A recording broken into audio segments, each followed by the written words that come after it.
네, 자, 프리마켓 뉴욕 2부 저희가 또 시작을 해 보도록 하겠습니다. 자, 지난밤 미국 시장을 보게 되면 뭐 엔비디아와 AMD가 장중에 또 큰 폭의 하락을 보여주다가 일부 좀 회복은 했지만 자, 여전히 지금 알파벳과 메타와의 여러 가지 파트너십, 계약을 체결하게 되면서 이 GPU 시장에 대한 앞으로 우려, 엔비디아의 수요가 앞으로 어떻게 될 것인가에 대한 많은 정말 다양한 이야기들이 지금 나오고 있는 것 같습니다. 현재도 마찬가지로 프리마켓에서 엔비디아가 약 마이너스 0.4% 하락을 하고 있고요. 네. AMD는 마이너스 1%대 좀 하락을 좀 보여주고 있습니다. 자, 그런 상황 속에서 자, 우리가 또 시장을 어떻게 또 바라봐야 될지 자, 하나씩 또 짚어 나가도록 하겠습니다. 자, 오늘 하나증권 강재구 연구위원과 함께 이 반도체 시장 하나씩 좀 짚어 가도록 하겠습니다. 어서 오십시오. 안녕하세요. 예. 안녕하세요. 자, 마찬가지로 또 최보 앵커와 또 김민 캐스터와 함께 기업 이야기 또 뉴스 하나씩 또 짚어볼 텐데 어제 시장에 대해서 예. 위원님께서 어떻게 보셨습니까? 야, 이제 올 것이 왔다. 이렇게 보셨어요? 어떻게? 뭐 항상 제가 올 때는 시장이 안 좋더라고요. 진짜 기가 막히게. 기가 막히네요, 정말. 예. 그죠? 예. 이게 지금 시장 자체가 그러니까 올 초에 있었던 내러티브랑 똑같은 거예요. 또 에이직한테 뺏기는 거 아니냐. 그 얘기잖아요. 사실. 예. 브로드컴이냐. 그러네요. 근데 이번에 좀 달랐던 게 예. 구글이다. 이번에는 이제 구글이다고 그 수혜를 브로드컴이 본다. 네. 그럼 또 다시 에이직과 범용의 싸움이 시작되는 거고. 예. 근데 이제 저의 생각은 뭐 좀 이따 다른 말씀드리겠지만 분야다? 다르다. 예, 굳이 뭐 사실 지금 벌써 그런 걱정할 필요는 없다라는 게 제 생각인 거고. 예. 뭐 사실 이번에 이제 젠슨 사실 마이클 버리 씨는 좀 신났긴 했더라고요. 보니까 오늘 이렇게 트위터 하면서 자기 거 유료 구독하라고 이렇게 하시는데. 이게 리딩방 촬영가 잘 되고 있대요. 예, 아주 잘하고 계시는데. 예. 근데 일단 그런 관점, 그러니까 우리가 그때도 얘기했지만은 시장 자체가 크고 있는 시장이기도 하고 그리고 젠슨 왕도 그 얘기를 하는 거예요. 어쨌든 에이직에는 한계가 있다라는 거고 지금 메타에 대해서도 좀 우리가 고민을 해야 되는 건데 이게 일단 이런 무거운 이야기를 시작을 해도 될까요? 전혀 안 무겁습니다. 진짜. 예. 아주 가볍습니다. 일단은 예. 몇 가지 생각을 해볼 게 있어요. 예. 각자 입장을 좀 생각해 볼 필요가 있다라고 네. 저는 보는데 일단 구글 입장에서는 좋죠. 근데 자기 TPU 메타가 해준다니까. 네. 근데 산다는 개념은 아닌 거죠. 임대하겠다라는 거죠. 자, 임대하는 개념이에요. 자, 두 번째. 그럼 이제 브로드컴 입장에서는 주가가 올랐죠. 올랐어요. 네, 1.5% 정도 예. 올랐는데 근데 브로드컴에서 진짜 좋은 건가에 대해서는 좀 의문을 품어볼 필요가 그러니까 있어요. 그 TPU의 마지막 패키징 작업을 브로드컴이 맡아서 하고 있다라는 이야기가 좀 있던데. 이게 애매해요, 사실은. 그래요? 그러니까 뭐냐면 브로드컴 입장에서는 자, 브로드컴의 2025년도 실적에서 실제적으로 기여를 해줄 수 있는 회사가 구글, 메타, 바이트댄스 이렇게 세 개가 있고 네. 공개된 회사 두 개는 뭐 엔솔픽이 있을 거고 예. 또 하나는 이제 오픈 AI 이렇게 다섯 개가 있는데 뭐 얘들은 사실 이 두 개는 기여를 못 하고 있어요. 네. 그럼 실질적으로 크게 기여하고 있는 건 구글이 맞아요. 그래서 구글의 TPU를 많이 쓴다 그러면 얘네들의 AI 반도체에 대한 수요가 늘어난다. 늘어나겠다. 좋죠. 근데 문제는 얘 고객이 누구죠? 메타가 하나 더 있네요. 그러면 일단 계약돼 있는 거는 다 계약한 대로 이행을 한다 쳐도 예. 그러면 그 이유는 이제 그렇죠. 그 이후에 메타의 업사이드가 나올 수 있는가에 대해서 즉 카니발라이제이션에 대한 문제가 좀 발생하는 거죠. 그럼 여기에서 과연 브로드컴이 진짜 자유로울 수 좋을 걸까? 있나? 안 좋은 걸까? 고민해볼 필요 있는 거고. 예. 그럼 세 번째 이제 엔비디아가 문제인 거죠. 예. 자, 엔비디아 같은 경우는 일단 단기 실적에는 아무 상관이 없습니다. 예, 아무래도 이게 2027년부터 얘네 걸 쓰겠다라고 한 거니까 26년 거라든지 지금 만들고 있는 수요에 대해서는 아무 문제가 없는 아무 부분인 문제가 거예요. 없다. 예. 그럼 그건 관점에서 본다면 엔비디아 단기 실적에는 문제가 없는데 다만 내러티브 문제인 거죠. 그러니까 펀더멘털이 아니고 내러티브의 문제라고 하면은 빠졌을 때는 뭐 당연히 또 우리가 매수해야 된다. 매수 의견이 맞는 거죠. 매수 의견이 맞다. 예, 그렇죠. 이건 결국에는 이제 사란 얘기를 이제 돌려서 이제 고급스럽게 말씀하신 거잖아요. 그렇죠. 예. 그러니까 약간 그런 관점에서 본 게 맞는 거고.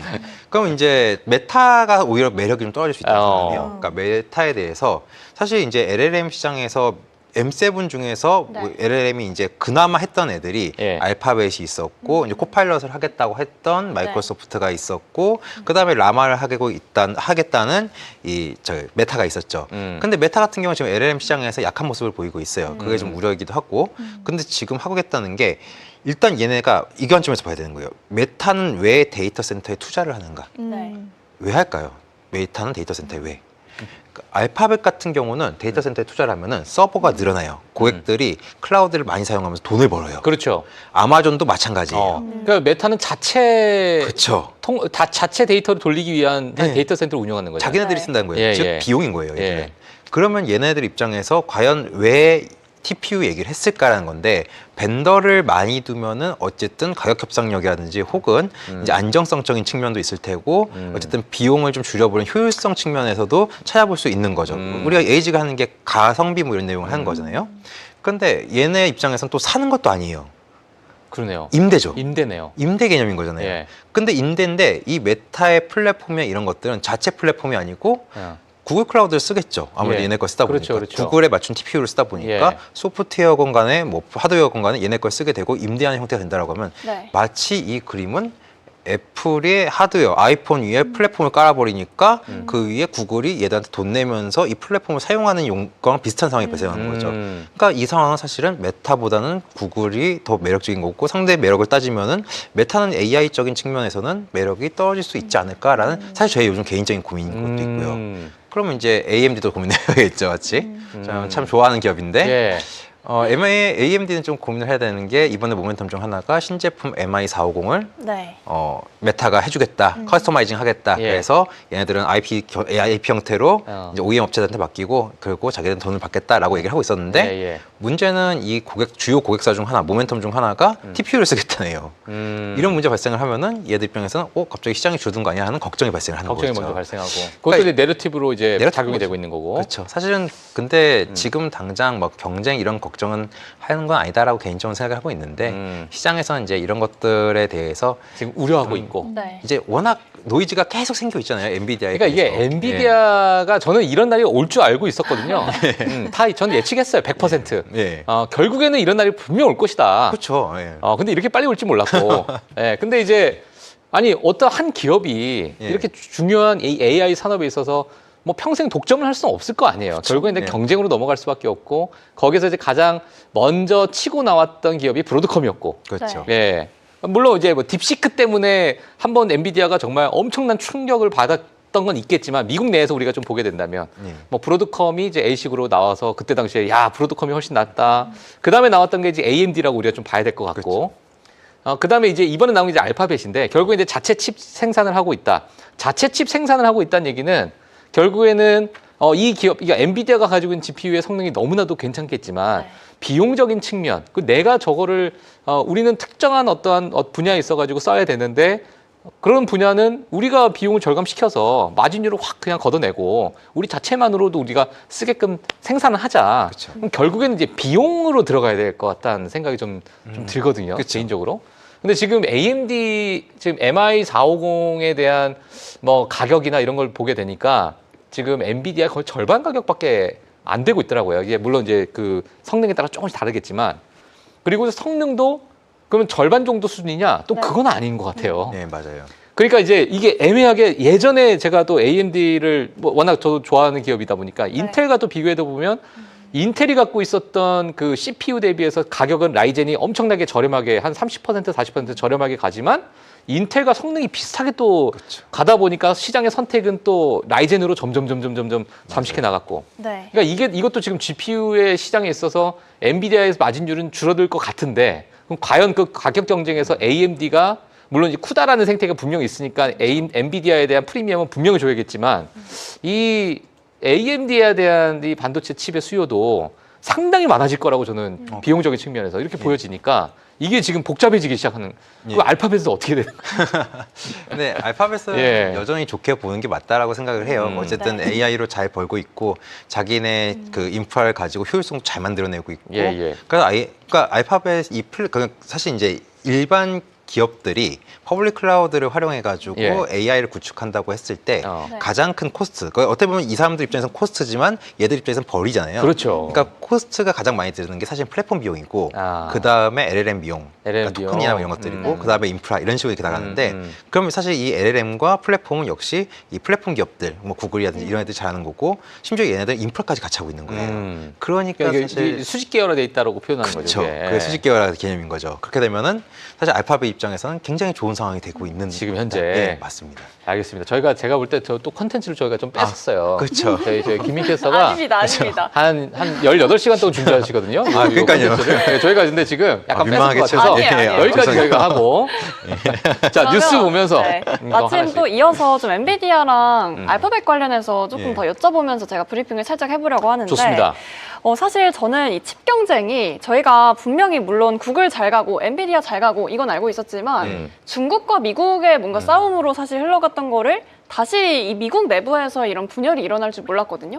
심지어 엔비디아가 좀 인식을 하면서 우리께 더 잘났다라고 하면서 또 그렇게 직접 대변하는 내용도 사실 나왔거든요. 구글의 성공은 기쁘다. 하지만 우리가 더 잘났다. 근데 얼굴은 그러니까 그 밈 사진 보면 담배 피고 있어.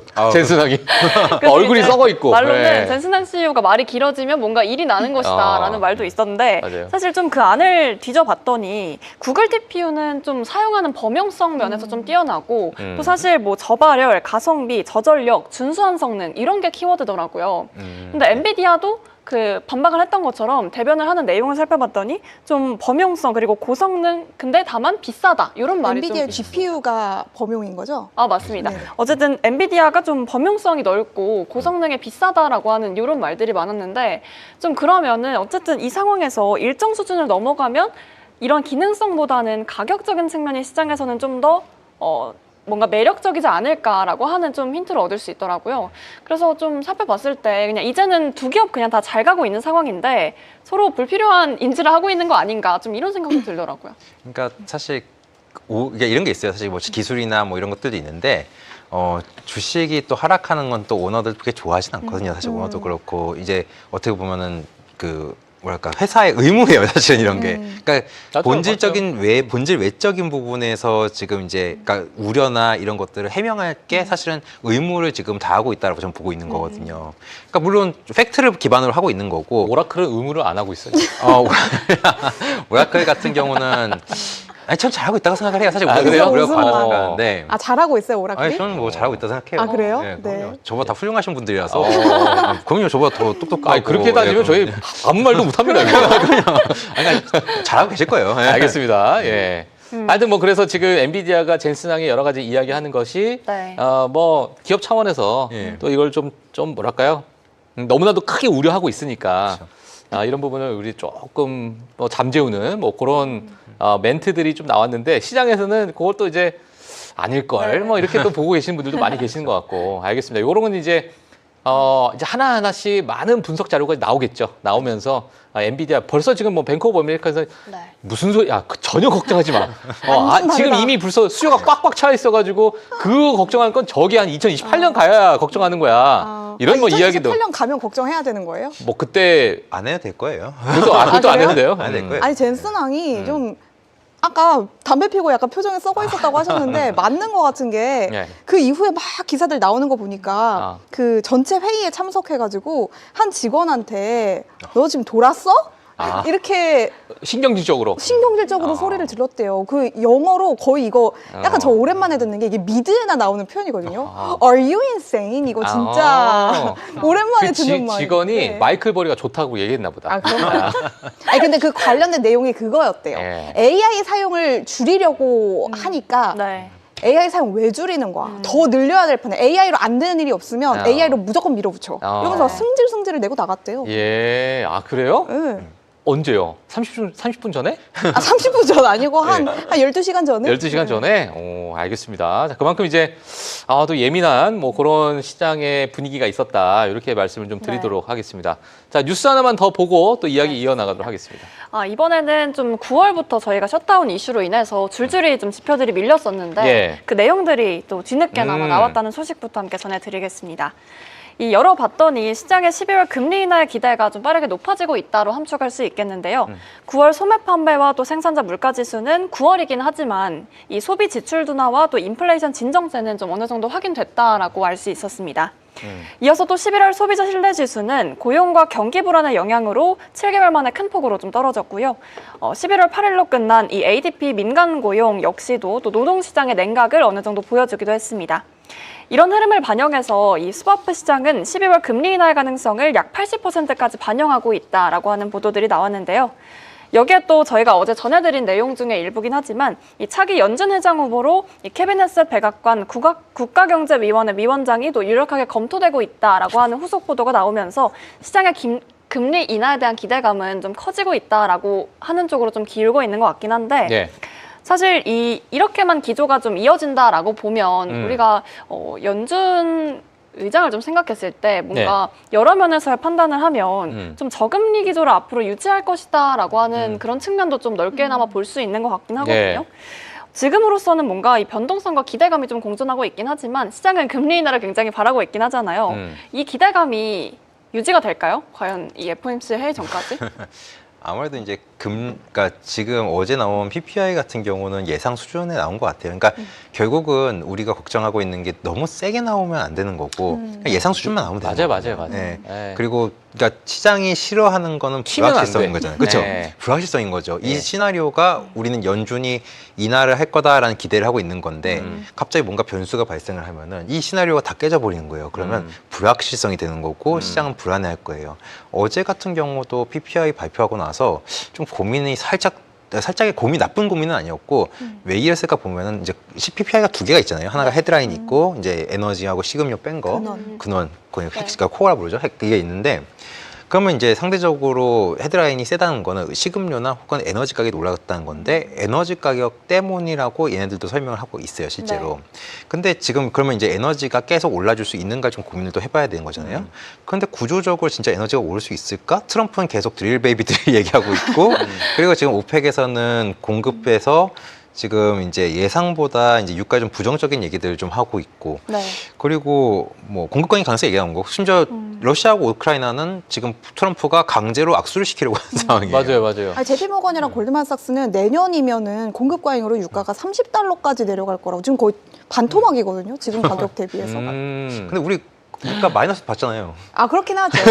그때 너무 극단적인 네. 상황이고. 그러니까 지금 보면은 사실 이게 애널리스트가 사실은 이게 뭐 기술적 분석을 하면 안 되긴 하는데 근데 이제 보면은 우리가 심리적 지지선이라는 게 존재를 하는데 한 $60 선 정도 이렇게 보고 있는데 이 깨져 있는 상황이잖아요. 그럼 얘는 저항선이 되거든요. 그러면 이제 원래 이렇게 하면 안 되긴 하는데 자, 지지와 저항 잠시 동안 이제 강의가 들어왔습니다. 잠깐 이제 또 이렇게 너무 그런 마바라 같아서 제가 근데 어쨌든 지금 유가가 구조적으로 오르기는 그렇게 녹록한 상황은 아니다라는 생각이 드는 거예요. 아니 근데 저 방금 뭐 지지와 저항 말씀하셨지만은 사실 유가라는 걸 봤을 때 물론 그 펀더멘탈적으로 움직이는 것도 있지만 트레이딩 관점으로 움직이는 것도 많이 있잖아요. 맞습니다. 아시잖아요, 그것도. 그러니까 이제 여기서 지지선 깨지면은 1, 2불 정도 더 확 내려가는 것도 일부 뭐 알고리즘이 붙을 수도 있고 그렇죠. 트레이딩으로 또 가니까는 갑자기 확 또 깨지는 부분도 너무나도 잘 아시니까 뭐 다들 아실 거라고 생각이 듭니다. 그렇죠. 다 알고 계시겠지만 예, 사실은 예. 이제 사실 제가 직업이다 보니까 그런 게 좀 있는데 근데 알겠습니다. 어쨌든 그런 관점에서 본다라면 좀 제한이 될 것 같고 그럼 이제 어떤 관점에서 보니까 같이 발표한다는 게 하나 있었잖아요. 소매 지표. 그렇죠.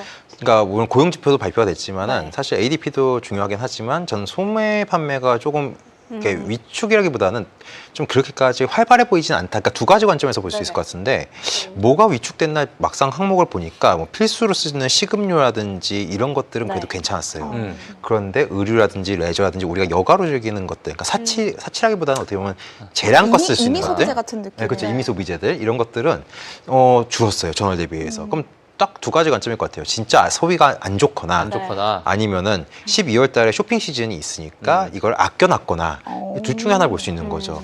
일단은 제가 보는 시장의 어떤 분위기를 보니까 이 관세가 발발이 되고 나서 그러니까 4월로 끄집어 나가서 6, 7, 8월 달에 그러니까 올해에 있을 물량을 다 끌어왔다 하더라고요. 그러니까 그런 것들이 지금 나와 있는 뭐 정부 셧다운이나 여러 가지 뭐 물론 데이터 자체가 좀 불안전할 수 있지만 너무나도 크게 끌어왔었던 그 재고나 이런 것들이 지금 좀 풀리니까 생각보다 이 가격대가 우리가 생각하는 것보다 튀어오르지는 않고 있다. 근데 요 재고 사이클이 한번 돌게 되면 한번 싹 걷어나면 이게 내년은 어떻게 될지 모른다. 이게 지금 시장에서 나오고 있지만 트럼프 대통령이 지금 그 관세를 조금씩 철폐하고 있잖아요. 그렇죠. 그러니까 이게 참 묘하게 지금 맞아떨어지는 게 요거 철폐되면은 우리가 생각했던 그 관세 기업들이 품고 있었던 관세 어디 갔어 하는 것들이 또 전가가 안 되네? 요게 이제 또 내년에 또 그렇죠. 이게 계속 돌면서 이런 이야기들이 지금 시장에서 많이 나오고 있더라고요. 예. 그러니까 이제 우리가 지금 이제는 이 뭐 다음 이제 물가 지표 예, 나오기 예. 전까지 또 하나 그 사이에 뭐가 있냐면 금리 인하할 건지 안 할 건지 결정을 해야 되는 상황이 될 거예요.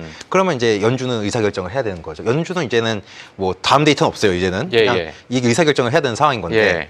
그러면 뭐 다른 지표 있긴 하겠지만 어쨌든 의사결정을 한다고 했을 때 지금 하고 있는 금리 인하가 우리가 저번에 얘기했던 것처럼 정말 위험해서 하는 거냐 아니면은 예방적으로 하는 거냐 혹시 모르니까 네. 사고 낼까봐 그러면은 만약에 진짜 소비가 위축되고 안 좋은 그림인데 우리가 막 얘네가 데이터 보고 하겠다라고 했을 때 늦어버리면은 네. 그것도 문제가 발생을 하는 그렇죠, 거고 그렇죠. 그럼 확률적으로는 금리를 인하를 하는 게 맞지 않을까라고 생각을 하고 이미 있는 거의 거죠. 모든 시나리오가 다 하룻밤 사이에 그쪽으로 향하고 있는 맞아요, 거 맞아요. 아니에요, 사실은? 그렇죠. 이게 그렇고 이제 관건은 이제 우리는 빠르게 하길 바라고 있었던 건데, 근데 이제 그러니까 이걸 갖다가 애매하다라는 거예요. 시장 자체는 일단 확인을 해보자라는 분위기인 것 같고, 그리고 뭐 사실은 그거예요. 결국은 어쨌든 하든 안 하든 걸 떠나서 네. 연준의 기준은 바뀌지 않을 거예요.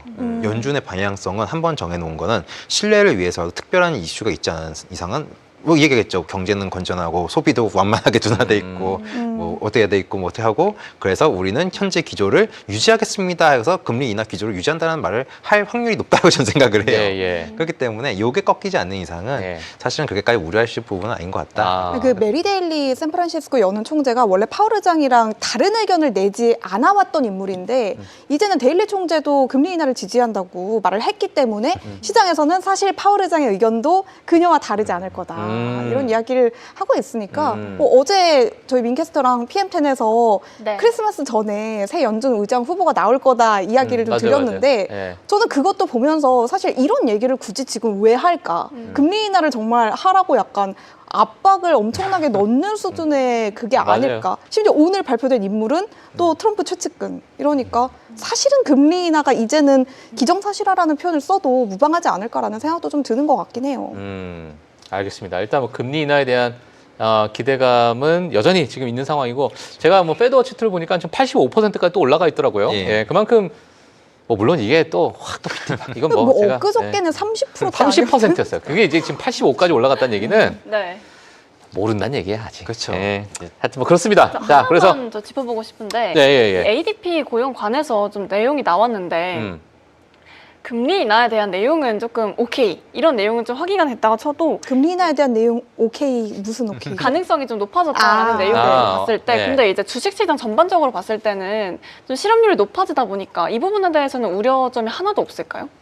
뭐 하나도는 아니겠지만 아무래도 이제 그럼 결국은 이게 너무 완전히 극단적이야. 하나 있어. 하나는 있어, 하나는. 예. 그러니까 근데 사실 고용이 완만해지고 있다라는 것 자체는 모두 다 인지하고 있는 부분인 거고 네. 지금 고용이 급격하게 나빠지거나 정말 크게 나빠지거나 이러지 않는 이상 예상치대로만 움직여준다라고 하면은 그러면 사실은 시장에서는 그렇게 나쁘게 보진 않을 것 같아요. 거기 또 최근에 이제 기업들이 이제 그러니까 그 해고를 한다는 얘기도 자주 했었고 네. 그러니까 이런 것들이 이미 다 나왔던 얘기들이라서 그게 과연 이제 크게 문제가 될까? 그러니까 그동안은 이제 너무 고용 과열 부분이 있어서 얘를 죽이는 부분이었다고 하면은 이게 확 떨어지는 게 아니고 그냥 완만하게 조절된다라고 하면은 그럼 뭐 사실 큰 문제가 되지는 않을 것 같다라고 생각하고 있는 거죠. 예. 근데 저는 그동안 계속 들었던 궁금증인데 오늘 시장을 겪고 나서 한 번 더 든 생각이거든요. 근데 만약에 11월 금리 인하가 어느 정도는 이제 기정사실화가 됐다고 가정을 한다면 시장이 이거를 이제는 이 금리 인하가 진행된 다음에 어떻게 결정을 내릴 것인가. 그러니까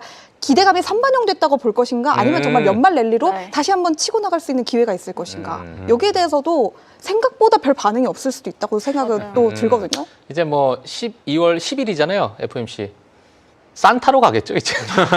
산타 엘리로. 그 다음에 이제 산타지. 산타밖에 안 남았으니까 그렇죠. 이제. 예. 조금 일찍 왔으면 좋겠네요, 산타가. 예. 산타랠리 그 시기에 사실은 연말 쇼핑 시즌이기 때문에 이제 실제로 어쨌든 미국이라는 나라가 소비의 나라다 보니까 그러니까. 소비가 잘 되냐 안 되냐에 따라서 이제 경제가 좋냐 안 좋냐 얘기가 나올 거고 예. 만약에 우리가 아까 얘기했던 그 소매 판매가 조금 이제 좀 약하게 나오는 부분들이 예. 12월을 위한 거다라고 어. 하면은 사실 좋은 거고 어. 그게 아니라고 하면은 사람들은 또 고민을 하기 시작하겠죠. 그렇죠, 그렇죠. 예. 그러면 이제 또 경제가 안 좋으면 안 되니까 돈 풀어야죠. 근데 이제 12월에 나오는 데이터들이 어찌 보면은 사실 지금까지 나오는 9월 데이터에 대해서는 시장에서 그렇게 크게 신뢰하지 않는데 네. 이제 뭐 11월 말부터 나오는 거 또는 12월 초 그러니까 FOMC 전후로 해서 나오는 그 여러 가지 데이터들을 보게 되면 그 지표는 이제 시장에서 엄청나게 집중할 거 아니에요. 네. 그냥 그러다 보니까 이제 경제 지표에 다시 좀 집중하는 뭐 그러한 어떤 시기가 다시 한번 오지 않을까 뭐 이런 생각이 좀 들고 그 안에 저는 개인적으로 뭔가 우리가 예상치 못했었던 이벤트가 좀 필요할 것 같은데 저는 그냥 내심 아직까지도 어떤 이벤트요? 네? 어떤 이벤트요? 저는 올해 2025년 내내 기다렸던 이벤트가 하나 있어요. 뭐요?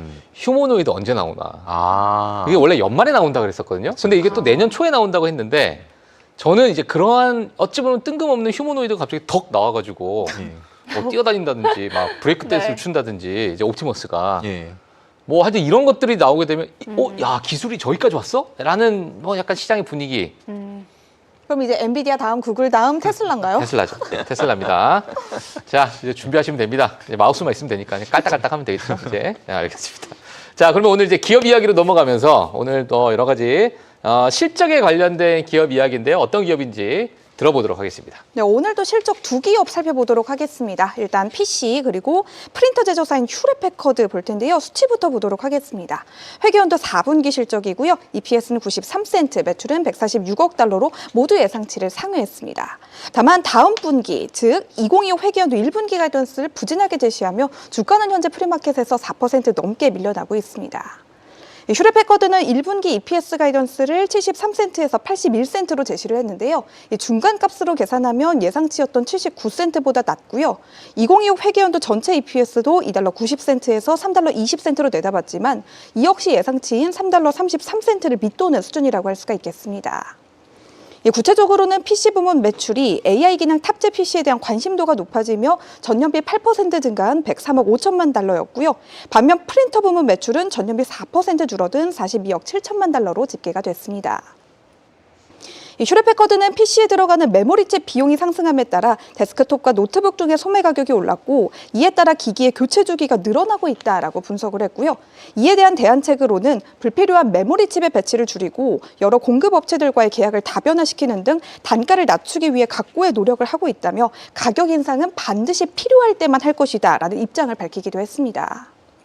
휴레패커드가 이번 가이던스에 대해 미국의 무역 관련 규제, 즉 관세로 인해 추가적으로 발생한 비용, 그리고 완화된 일부 조치를 반영했다고 설명을 했지만 가시적으로 미진한 데이터의 투자자들은 부정적인 기조를 좀 유지를 하고 있는데요. 휴레패커드의 관세 영향을 줄이기 위해 현재 북미에서 판대되고 있는 거의 모든 제품의 공급지를 중국 이외의 시설로 이전을 하고 있습니다. 또 휴레패커드는 2028 회계연도까지 약 4천 명에서 최대 6천 명까지 인력 감축도 시행하겠다고 예고를 했는데요. 이 제품 개발, 고객 지원, 영업, 제조 등 대부분의 분야에서 AI 도입의 확대를 꾀하고 있다고 전하기도 했습니다. 휴레패커드는 이러한 전략을 통해 2028 회계연도 말까지 연간 최소 10억 달러 정도의 비용 절감 효과를 기대한다며 차후 업계의 경쟁력을 위해서는 언젠가는 반드시 해야 하는 일이라고 덧붙였지만 이러한 감원으로 인해서 해당 기간 내에 약 6억 5천만 달러의 비용이 발생할 것이고 이 중 2억 5천만 달러는 2025 회계연도에 산정될 것이라고 밝히자 단기적인 부담에 대한 우려들이 쏟아져 나왔습니다. 또 해고는 보통 이윤을 추구하는 사기업들에게는 비용이 줄어드는 호재로 여겨지곤 하는데요. 이번 소식은 휴레패커드의 약화된 다음 분기와 내년도 가이던스와 함께 묶이며 회사의 펀더멘털이 불안한 게 아니냐라는 의견들도 공존했습니다. 관련해 알트먼 Z 스코어라고 1968년 뉴욕대 교수인 에드워드 알트먼이 만든 지표가 하나 있습니다. 원래는 기업의 부도 가능성을 점치는 개념인데 요즘은 기업들의 신용 위험도까지도 측정하는 데 사용을 하곤 합니다. 스코어가 3을 초과하면 재정적으로 안정된 상태이고 1.81에서 2.99 사이면 적당, 1.8 이하면 부도날 확률이 높은 회사라는 뜻인데요. 휴레패커드는 지금 1.68이라는 보도도 함께 나왔습니다. 즉 2년 이내에 회사가 파산할 수도 있다는 뜻인데요. 즉 재정적인 부분에서 큰 리스크를 안고 있다는 음모론들까지 있었다는 점 함께 전해드리니까요. 투자에 반드시 참고를 해보시면 좋겠습니다. 네, 알겠습니다. 알트먼 G 스코어, 파산. 알트먼이라는 단어와 파산은 늘 같이 다니나 봅니다. 동의어인가요?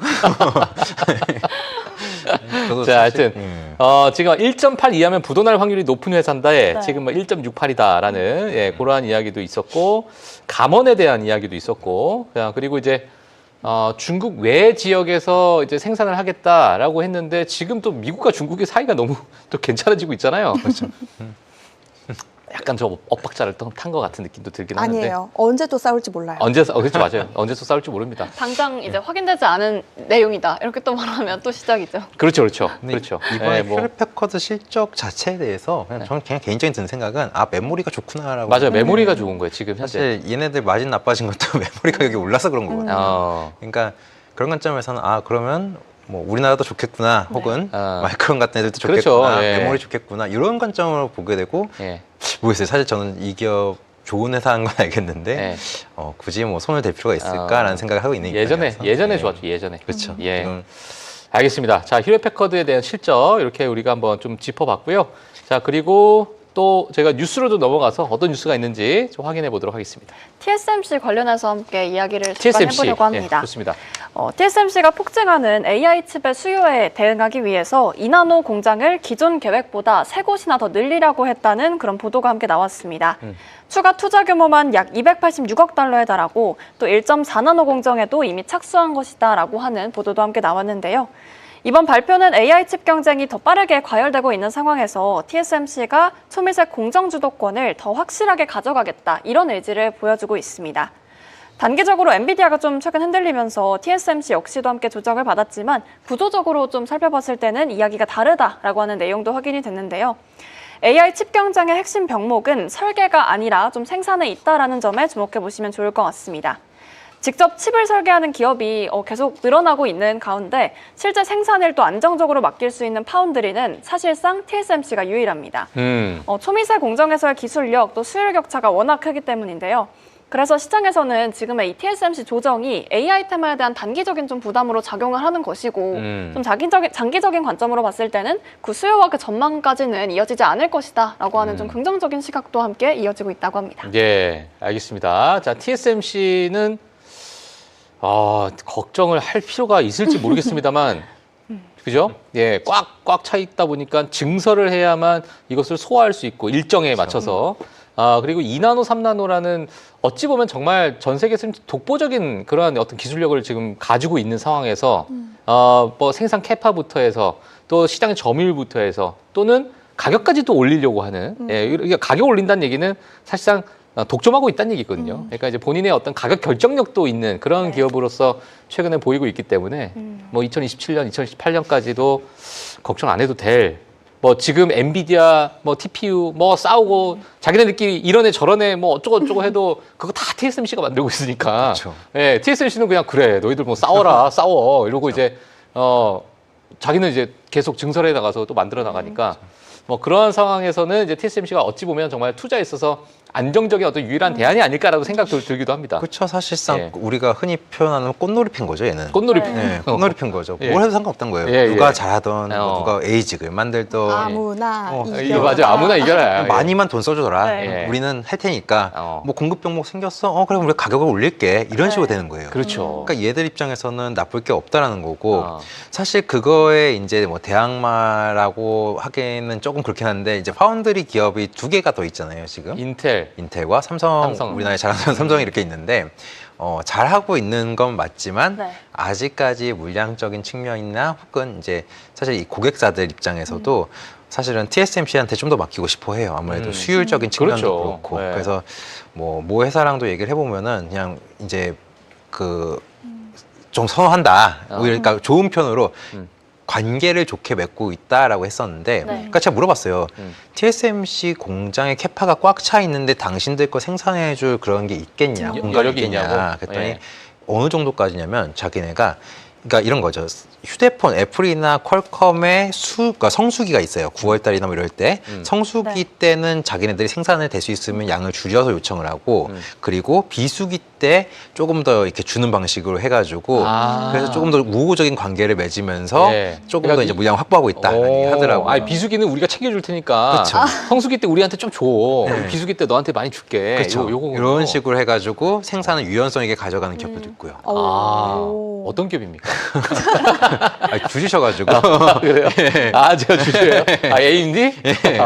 그런 기업들이 있어요. 그래요? 네. 그래서 그 정도로 기업들이, 그러니까 물론 이제 삼성이란 기업한테 이제 예를 들어서 뭐 아직 인텔은 아직은 없고 예, 삼성한테는 이제 테슬라가 이렇게 맡겨주고는 있긴 한데 사실 삼성한테 맡기는 게 원래 AI6 버전은 이제 맡기로 했었는데 이제 수율을 잡기 위해서 AI5부터 이렇게 잡는 것 같아요 보니까 원래 TSMC가 하던 삼성에서? 거를. 예. 네. 근데 그게 그만큼 이제 합이 잘 맞아야 되잖아요. 그렇죠. 서로. 예. 그러니까 AI5부터 맞추고 연습을 시킨 다음에 6로 이렇게 넘어가려고 하는 것 같은데 예. 사실 이제 이런 관점에서는 사실 테슬라 입장에서는 그게 급하진 않거든요. 이런 칩 자체가.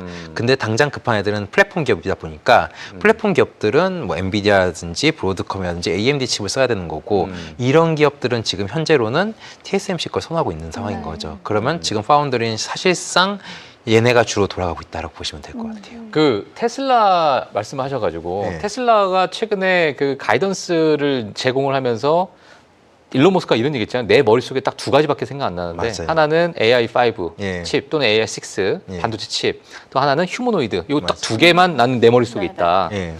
근데 이제 그 이야기가 나오고 나서 한 며칠 뒤인가요? 뭐 그때 외신을 통해서 제가 들었던 기억이 나는데 지금 우리가 해야 될 그 반도체를 생산하기 위해서 반도체 공장 자체가 부족하다. 뭐 그런 이야기, 그러니까 이제 뭐 공장에 대한 증설 이야기도 좀 나왔고 네. 여기에 따른 뭐 투자 이야기도 좀 나왔는데 예. 테슬라 뭐 그 어떤 의미라고 봐야 됩니까? 지금 그러니까 무슨 뭐 반도체 공장에 대한 증설 이야기가 좀 그때 당시 나왔는데 뭐 그렇게 중요하지 않는 저도 이야기인가요? 구체적으로 이렇게 뭐 딱 그 기사를 본 적은 없는데 근데 어쨌든 테슬라 입장에서는 예. 그쪽 AI 쪽에 대해서 좀 더 집중을 하고 자기네 밸류를 높일 수 있는, 그러니까 사실상 지금 이 사람이 고민하고 있다는 게 신사업 성장에 대한 고민을 하고 있다라는 얘기인 거고 아, 지금 이제 뭐 우려사항은 사실 안 좋은 건 이미 전기차 안 좋은 건 다 알고 있는 상황이니까. 그러면 예. 그 AI5, AI6 내 머릿속에는 그 반도체 칩에 있다라고 하는 것은 예. 지금 알파벳이 보여주고 있는 뭐 TPU나 자체 칩 생산에 대해서 아예 그냥 독보적으로 가고 싶어하는 그 라인을 걷고 싶어하는 거예요? 뭐예요? 그러니까 어떻게 보면 이 칩을 자기네가 맞춰서 한다라는 게 자기네 효율성을 높이고 어쨌든 자기네께 완성이 되고 양산이 되기 시작하면은 효율성이 굉장히 극도로 좋아지게 될 거예요. 예, 예. 그렇기 때문에 거기다가 또 이제 남들이 따라올 수 없는 성능의 어떻게 보면 플랫폼 혹은 이제 자율주행을 제공할 수 있게 된 거죠. 네. 자율주행이라는 게 사실은 뭐 아시다시피 이게 끊기면 안 되잖아요. 중간에 계산을 잘못하면 사고가 나는 거잖아요. 그렇죠. 그렇기 때문에 이게 그렇기 때문에 최적화된 뭔가 더 성능이 좋은 걸 구현해내기 위해서 예, 예. 계속 고민을 한다 뭐 이런 내용인 것 같아요. 머스크의 머릿속에 이제 전기차는 확실히 없는 없어졌어. 건가요? 근데 그래도 아닐 거예요. 전기차가 있어야. 기저에 있어야. 그러니까 왜냐면은 우리가 이제 애플에 얘기하는 것처럼 테슬라 역시도 애플처럼 되려면은 전기차라는 플랫폼이, 그러니까 하드웨어가 하드웨어가 있고 있어야죠. 플랫폼 깔고 소프트웨어, 인포테인먼트 이렇게 네. 들어가야 되기 때문에 단지 지금 이 사람은 명확하게 알고 있는 거예요. 전기차 업황이 당장 좋지 않다라는 거를. 그래서 그냥 대신에 이제 우리 이 회사의 가치를 더 높여줄 수 있는 게 무엇인가 고민해 보니까 소프트웨어. FSD, 그렇죠. FS 소프트웨어라는 거 있고 그리고 이제 AI라든지 이런 쪽으로 해서 네. 하는 거죠. 근데 사실 AI 한다고 해도 사실 우리 이제 XAI가 테슬라랑은 전혀 지분 관계가 없잖아요. 맞아요. 네, 그러니까 사실은 별개의 이야기인 거예요. 그러니까 이게 얘가 잘 된다고 해서 테슬라가 좋아지는 그림은 아니긴 한데 맞아요. 근데 그럼에도 불구하고 이제 나중에는 먼 훗날 이 사람이 그리는 큰 그림 안에서 합쳐지게 되겠죠. 알겠습니다. 저는 아까 반도체 공장 관련해서 말씀해 주셨을 때 좀 이게 늘어나고 있는 것도 그렇고 지금 TSMC에서도 증설한다라는 보도가 나왔잖아요. 말씀드린 것처럼. 근데 이 위치가 미국이 아니라 대만입니다. 그래서 좀 투자자들이 받아들였을 때는 미국에서 안 지으면 좀 악재 아닌가? 이런 반응도 있던데 위치가 그렇게 중요하게 작용하나요? 아무래도 이제 이 제품을 갖다가 미국에, 그러니까 현실적으로 지금 네. 왜 기업들이 미국으로 넘어가는 몇 가지 생각하면 물론 트럼프의 압박도 있겠지만은 한편으로는 현실적으로 돈을 쓸 수 있는 나라가 미국인 거예요. 그러니까 돈 써줄 수 있는 나라가 네. 기업들이 돈을 많이 써준다고 하니까. 그런데 지금 이제 트럼프도 그렇고 어떤 관세라는 악재가 있다 보니까 넘어가면 비용이 커지는 문제가 발생을 하는 거고. 그래서 이제 TSMC 역시도 우리 애리조나 팹을 한다라고 했는데 근데 거기 그 있잖아요. 팹을 갖다가 여기 공장을 만들기 시작하면 여기는 관세를 어느 정도 커버를 해주겠다라고 하는 건 했으니까. 그러니까 사실 미국 공장은 비싸요, 사실은. 근데 이 애리조나 공장이 그러니까 말 그대로 대만으로 가면은 악재가 되는 게 아니냐 이렇게 했는데 미국에는 애리조나 공장도 지금 제대로 잘 안 되고 있는 걸로 알고 있거든요. 지금 만들어지고 있는 거고요. 그러니까 일단은 그 부분 생각해야 돼요. 그러니까 애리조나 팹에 이익 자체는 그렇게 높지는 않을 수는 있어요. 왜냐하면 인건비 자체도 좀 올라가는 다른 부분이 완전 있어요. 난리가 그렇죠. 났잖아요. 예를 들어서 이런 거죠. 우리 같은 경우도 조선소 떠오르면 지금 가면은 옛날엔 한국인들이 많이 일을 하셨지만은 네. 외국인 분들이 많이 계시잖아요. 이것처럼 전부 다. 그러면 이게 다 인건비의 문제인 거거든요. 미국은 되게 비싸요, 사실. 그러니까 비싸기 때문에 사실 그런 부분 감안을 하면은 사실 효율적인 거는 이미 이제 일이 짓고 있으니까 명분이 있는 거죠. 우리 여기서 투자도 하고 있고 네. 우리도 하고 있고 그래서 뭐 요것도 생산을 하고 여기도 생산을 하지만 여기도 생산을 할 거야라고 명분을 세울 수 있는 거고 여기는 조금 비싸기 때문에 우리가 효율성을 위해서 여기다가 생산을 하니까 이해해줘라고 할 수도 있는 거고요. 그러니까 그렇게까지 이게 뭐 악재가는 아니라고 저는 생각을 해요. 네. 알겠습니다. 자, 하여튼 뭐 지금 뭐 많은 기업들이 또 미국에 투자를 하고 있고, 하여튼 최대한 효율성을 찾아가려고 하고 있는 그 움직임은 뭐 여전하다. 이렇게 좀 보시면 될 것 같고요. 그리고 나서 저희가 또 기업 이야기를 좀 들어야 될 것 같습니다. 오늘 또 실적 발표 기업이 있는데, 자, 어떤 기업인지 이야기 들어보도록 하겠습니다. 알겠습니다. 일단 베스트바이 실적 여러분들과 함께 살펴볼 건데요. 그 전에 일단 디어, 농기계 제조업체인 디어의 실적이 나왔습니다. 일단은 지금 모두 컨센을 비트했다 정도로만 여러분들께 보여드리고요. 구체적인 내용은 제가 기사를 잠시 읽어보고 PM10에서 자세한 내용 전해드리도록 할게요. 네. 일단 지금 디어의 주가가 4% 넘게 빠지고 있다는 점 정도만 미리 좀 체크를 해보시면 될 것 같습니다. 베스트바이로 넘어와 볼게요. 가전제품 유통업체죠. 3분기 실적입니다. EPS는 $1 40센트, 매출은 96억 7천만 달러로 모두 예상치를 웃돌았습니다. 이 베스트바이는 어제 제가 PM10에서 수치랑 주가 상황만 간단하게 짚어드렸던 걸로 기억을 하는데 실적이 잘 나왔음에도 불구하고 어제 프리마켓에서는 거의 한 3%, 4% 정도 하락하고 있었던 걸로 제가 알고 있습니다. 근데 오늘 일어나 보니까 정규장에서 5% 반등한 채로 마감을 했고 지금 프리마켓에서도 0.7% 정도 좀 추가 상승을 이어나가고 있는 모습이니까요. 어떠한 내용이 나왔는지 저와 함께 체크를 해보시면 될 것 같습니다. 베스트바이는 이번 연도 온라인 그리고 오프라인 동일 매장 매출도 0.5%에서 1.2% 늘어날 것으로 예측이 된다며 이전 전망치인 1% 감소에서 1% 증가에 비하면 대폭 개선된 수치라고 진단했고요. 이에 따라 연간 가이던스도 상향했습니다. 2025년 연간 EPS 가이던스는 $6 25센트 내지 $6 35센트로 이전에 $6 15센트 내지 $6 30센트보다 올려 잡았고요.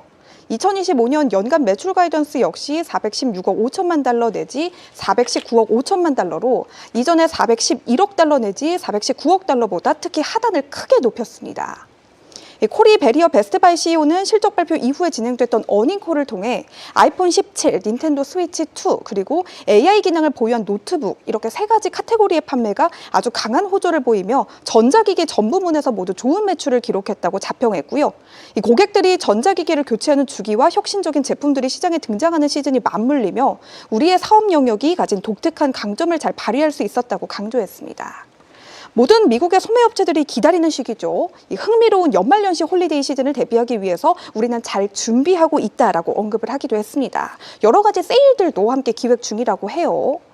또 미국인들이 어려워진 거시경제적인 상황 속에서 선택적 지출, 그러니까 지출에 조금은 더 신중해지는 모습을 보이고는 있지만 필요하다고 생각하거나 혁신적인 신제품이 나올 때는 고가의 제품에도 아낌없이 투자를 하고 있다며 특히 이번 분기에는 백투스쿨, 그러니까 개학 시즌이나 아마존 프라임데이, 또 베스트바이의 자체 10월 할인 행사 등 여러 가지 이벤트들이 맞물려 더 좋은 시너지를 냈다고 평가했습니다.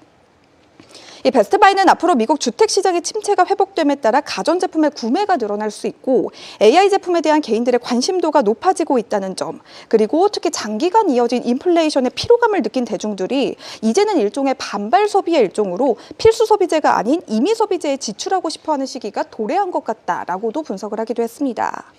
다만 앞서 말씀드렸던 것처럼 아이폰 17, 닌텐도 스위치 2, 그리고 AI 노트북에 대한 니즈는 강했지만 반대로 기타 가전제품이나 홈시어터 관련 구매는 일부 줄어들거나 혹은 보다 더 가성비 제품을 찾고 있다고 합니다. 확실히 같은 가전제품 내에서도 소비가 전자기기 쪽에 조금은 치우친다라는 쪽이겠죠. 베스트바이의 어닝콜에서 직접 나온 내용인데요. 실제로 고객들은 TV를 살 때 이제는 프리미엄 TV보다는 중하위 레벨의 저렴한 TV를 찾는 비율이 높아졌다고 합니다. 네. 또 베스트바이는 관세에 대한 손실은 생각보다 적다고 언급했습니다. 물론 관세가 복잡하고 어려운 요인이라는 건 맞지만 지금까지 관세 파급력이 생각보다 자사의 제품 가격이나 매출에 지대한 영향을 미치고 있진 않다며 결국 베스트바이의 성장은 판매량에서 나올 것이라고 강조했습니다. 이번에도 AI라는 키워드는 빼놓을 수가 없겠죠. 이 베스트바이도 AI 제품에 주력하고 있는데요. 이 가령 미국 내 약 50개 이상의 매장에 메타의 최신 AI 글래스를 체험해 볼 수 있는 쇼케이스가 마련되어 있고 실제로 시연 예약이 꽉 차 있다고 합니다. 또 여러 가지 쇼룸도 진행 중입니다. 특히 미 텍사스와 플로리다 일대 매장에서는 이케아와 공동으로 기획해 약 10개 정도의 쇼룸을 준비하고 있고요. 이 커피 머신 브랜드인 브레빌도 홈카페, 생활 가전업체인 샤크닌자도 건강과 뷰티 기기를 직접 사용해 볼 수 있는 공간을 선보일 예정이라고 합니다. 고객들의 초기 반응은 아주 뜨겁다고 하고요. 특히 추수감사절 또 연말연시에는 인기가 더 높아질 수도 있겠죠. 이 베스트바이는 지난 8월 마켓플레이스도 새롭게 론칭을 했습니다. 시작한 지 약 3개월 정도가 됐는데 벌써 1,000명 이상의 판매자를 확보했고 이전보다 약 11배 정도 더 많은 상품들을 고객들에게 제공한다는 점에서 굉장히 유의미하게 보고 있다고 합니다. 마켓플레이스에서는 특히 액세서리나 소형 가전제품이 잘 팔린다고 하고요. 나중에는 이를 통한 온라인 광고까지도 사업 다각화를 노리고 있다고 합니다. 다만 여전히 불황인 미국의 주택시장은 여전히 베스트바이에게는 난관입니다. 이를 타개하기 위해 베스트바이는 경쟁사 대비 경쟁력을 강화해야 한다는 목적으로 빠른 배송을 앞세우고 있고요. 나중에는 당일 구매, 당일 배송까지도 계획을 하고 있다고 합니다. 또 부선의 인력 확충을 통해서 프로모션 등도 더 많이 기획하겠다고 전했습니다. 앞으로 연준이 금리 인하를 단행을 하고 저금리 기조로 간다면 모기지 금리도 낮아질 것이고 미국의 주택시장도 조금이나마 반등을 해준다면 베스트바이에게는 다시 한번 턴어라운드의 기회가 될 수도 있을 것 같습니다. 네, 알겠습니다. 자, 베스트바이에 대해서 이렇게 실적을 좀 말씀을 좀 해주셨고요. 사실 베스트바이는 미국에서 또 대표적인 가전제품을 또 많이 또 팔고 과거 이제 아마존이 이 여러 어떤 소매업체 시장을 잠식해 나가는 과정 속에서 유일하게 살아남은 그렇죠. 예, 뭐 그러한 기업이라고 좀 봐야 될 것 같은데 네. 이렇게 전략을 좀 이렇게 저도 이제 그때 보면 저도 이제 미국 있을 때 베스트바이 많이 놀러 가거든요. 네. 그러면 가면 이렇게 뭐 사셨어요? 아무것도 못 사요, 저는. 이제 가전제품이니까 또 이 가격대가 좀 있으니까 뭐 사탕이나 몇 개 사 먹고 중간에는. 예. 저는 이제 유학생이니까 그때 당시. 근데 이제 가면은 이제 막 가전제품 뭐 삼성, 뭐 LG 뭐 이런 것들도 있는데 막 체험학습하는 아까 방금 말씀해 주셨지만은 그 체험하게끔 하는 그게 사실 그 가전제품 그게 중요하잖아요. 근데 가전제품 내가 뭐 나한테 맞는지 안 맞는지도 모르고 그쵸. 아마존에서 막 사기가 힘드니까 가격대- 베스트바이가 그걸 탁 네. 캐치를 해가지고 그거를 요 체험존을 엄청나게 잘 만들어 놨더라고요. 그래서 그것 때문에 좀 살아남은 기업으로서 좀 미국에서도 뭐 지금 하나의 바로미터로 좀 볼 수 있겠죠. 그러니까 사람들이 어떤 가전제품에 대한 소비나 이런 것들 베스트바이 실적이나 가이던스를 보고 이 친구들이 지금 미국에 있는 친구들이 소비력이 조금 좋아졌구나. 아니면 지금 뭔가 지갑을 닫고 있구나. 이런 것들을 이 자동차도 그 소비재 중에 하나겠지만 또 이제 가전제품도 또 중요한 그렇게 또 가이던스로 좀 삼는 그런 기업이다. 근데 그동안 뭔가 그 소매업체들의 실적을 쭉 봐왔을 때 네. 약간 선택적 지출, 뭐 신중한 소비 맞아요, 이런 맞아요. 표현들을 제가 되게 많이 봤던 걸로 기억을 하는데 베스트바이 실적에서는 그럼에도 불구하고 필요하다면 사고 싶으면 고가의 전자제품을 사는 그러한 패턴이 보였다라는 부분이 어떤 게 맞는 거지? 이런 생각이 좀 들더라고요. 그렇죠. 아무래도 소비라는 게 심리의 지표이기 때문에 사실은 그러니까 저는 그래서 우리가 소비 심리 지표를 많이 보는 이유가 사실 그런 부분이거든요. 예. 근데 지금 말씀하신 거 필요하면 사야죠. 저는 그게 맞다고 생각을 하는데. 아이폰 17이 과연 없어서 못 살아서 주식으로 돈 번 거 샀을까요? 있고 그쵸, 아마존 뭐. 돈 벌었으니까. 약간 그런 생각도 들기도 하고 또 어떻게 보면은 이제 곧 있으면 또 트럼프도 그 얘기를 하잖아요. 배당을 주겠다. 만약에 실제 그게 이루어진다라고 하면은 마치 바이든 때 보조금을 받았던 그런 것처럼 소비 효과가 또 한번 나타날 수 있지 않을까. 그렇게 볼 필요는 있다라고 예. 생각하고 있어요. 다들 알겠습니다. 연말연시를 지금 기대하고 있는 느낌인데 그렇죠, 그렇죠. 제가 연말연시라는 말을 거의 하루에 한 번씩 하는 것 같아요. 근데 블랙 프라이데이면 이제 가격도 무지하게 싸거든요. 그러니까 이제 맞아요. 그런 것들이 이제 뭐 나올 때가 됐는데 그 지표들이 슬슬. 약간 그죠? 예, 그런 것 같아요. 나라의 차이일 수도 있는데 우리는 좀 절약이 미덕이다라는 나라에 가면 얘들은 아니, 티끌 모으면 티끌이에요. 그렇죠. 얘들은 소비가 미덕인 나라거든요. 그러니까요. 그러니까 이런 오늘 거는 쓰고 오늘 죽는다 약간 이런 느낌 아니에요? 이게 제가 좀 이런 얘기해도 되나 모르겠지만 그냥 하실 안 되면 이거 거잖아요. 안 되면 이거 피디님 편집해 주세요. 이거는 제가 미국 있을 때 그 슈퍼카 타고 다니시는 분들, 슈퍼카 정말 비싼 차들, 람보르기니? 뭐 람보르기니는 뭐 아주 기본이고, 기본? 뭐 정말 말도 안 되는 차들 막 있어요. 예. 뭐요? 뭐 부가티, 뭐 예를 뭐 그런 차들이 있는데 이거를 막 이제 뚜껑 열고 막 그래서 막 하면 우리나라 같은 경우에는 뭐 이런 말씀 좀 드리겠지만 젊은 친구들이 좀 많고 약간 좀 과시하는. 일찍이 성공한 친구들. 예. 미국에서는 백발 할아버지 할머니들이 그렇게 슈퍼카드를 많이 몰고 다니세요. 근데 이제 그게 제가 지나가면서 이제 아이고 저 은행 대출 쫙 땡기셨구나. 네. 저는 이제 그런 얘기를 말씀. 왜 그러냐면 대출을 받아서 슈퍼카를 사는 거예요? 대출을 해서 이제 마지막에 신용 점수로 인해서 네. 은행에서 이제 오랫동안 신용 점수가 높으신 분들은 이제 은행 대출 이제 신용 대출을 많이 해주시거든요. 그러니까 이제 마지막 여생을 내가 하고 싶은 요트, 슈퍼카. 근데 이제 그게 대물림이 안 되고 거기서 이제 만약에 이제 돌아가시면 그게 끝나요. 그 빚이. 아무도 안 갚아도 돼요? 아무도 안 갚아도 돼요. 응? 그럼 누구나 다 그렇게 사는 거 아니에요? 그래서 제가 이제 그런 것들도 많이 있었어요. 그 소비에 대해서. 그러니까 그런 어떤 문화에 대한 차이가 좀 한국과 또 미국과도 차이가 좀 있을 수 있다. 자, 그래서 약간 나이가 드신 분들이 또 돈을 많이 땡기시는 분들 많이 있어요. 예. 그럼 그 빚은 뭐 하여튼- 어떡하나요? 네? 그 빚은 어떻게 또 이제 쓰고 이제 뭐 하는 거죠 이제. 지금은 모르겠어요. 이민 갈까요? 아주 오래전. 아, 제가 예전에 대학생 시절 때니까 아주 오래전인데 지금 뭐 법이 바뀔 수도 있습니다. 저희가 그 말 듣고 미국 가서 여생 즐겼다 큰일 큰일 날 거 아니에요? 납니다. 네. 자, 하여튼 뭐 지금 네. 이제 아마 댓글창에 많은 이제 악담 또는 이제 악플들이 이제 달릴 예정일 것 같은데 하여튼 뭐 그렇습니다. 제가 이제 느꼈던 그런 시장이었고. 자, 그러면 저희가 또 뉴스를 통해서 또 어떤 이야기 있는지 한번 보도록 하겠습니다.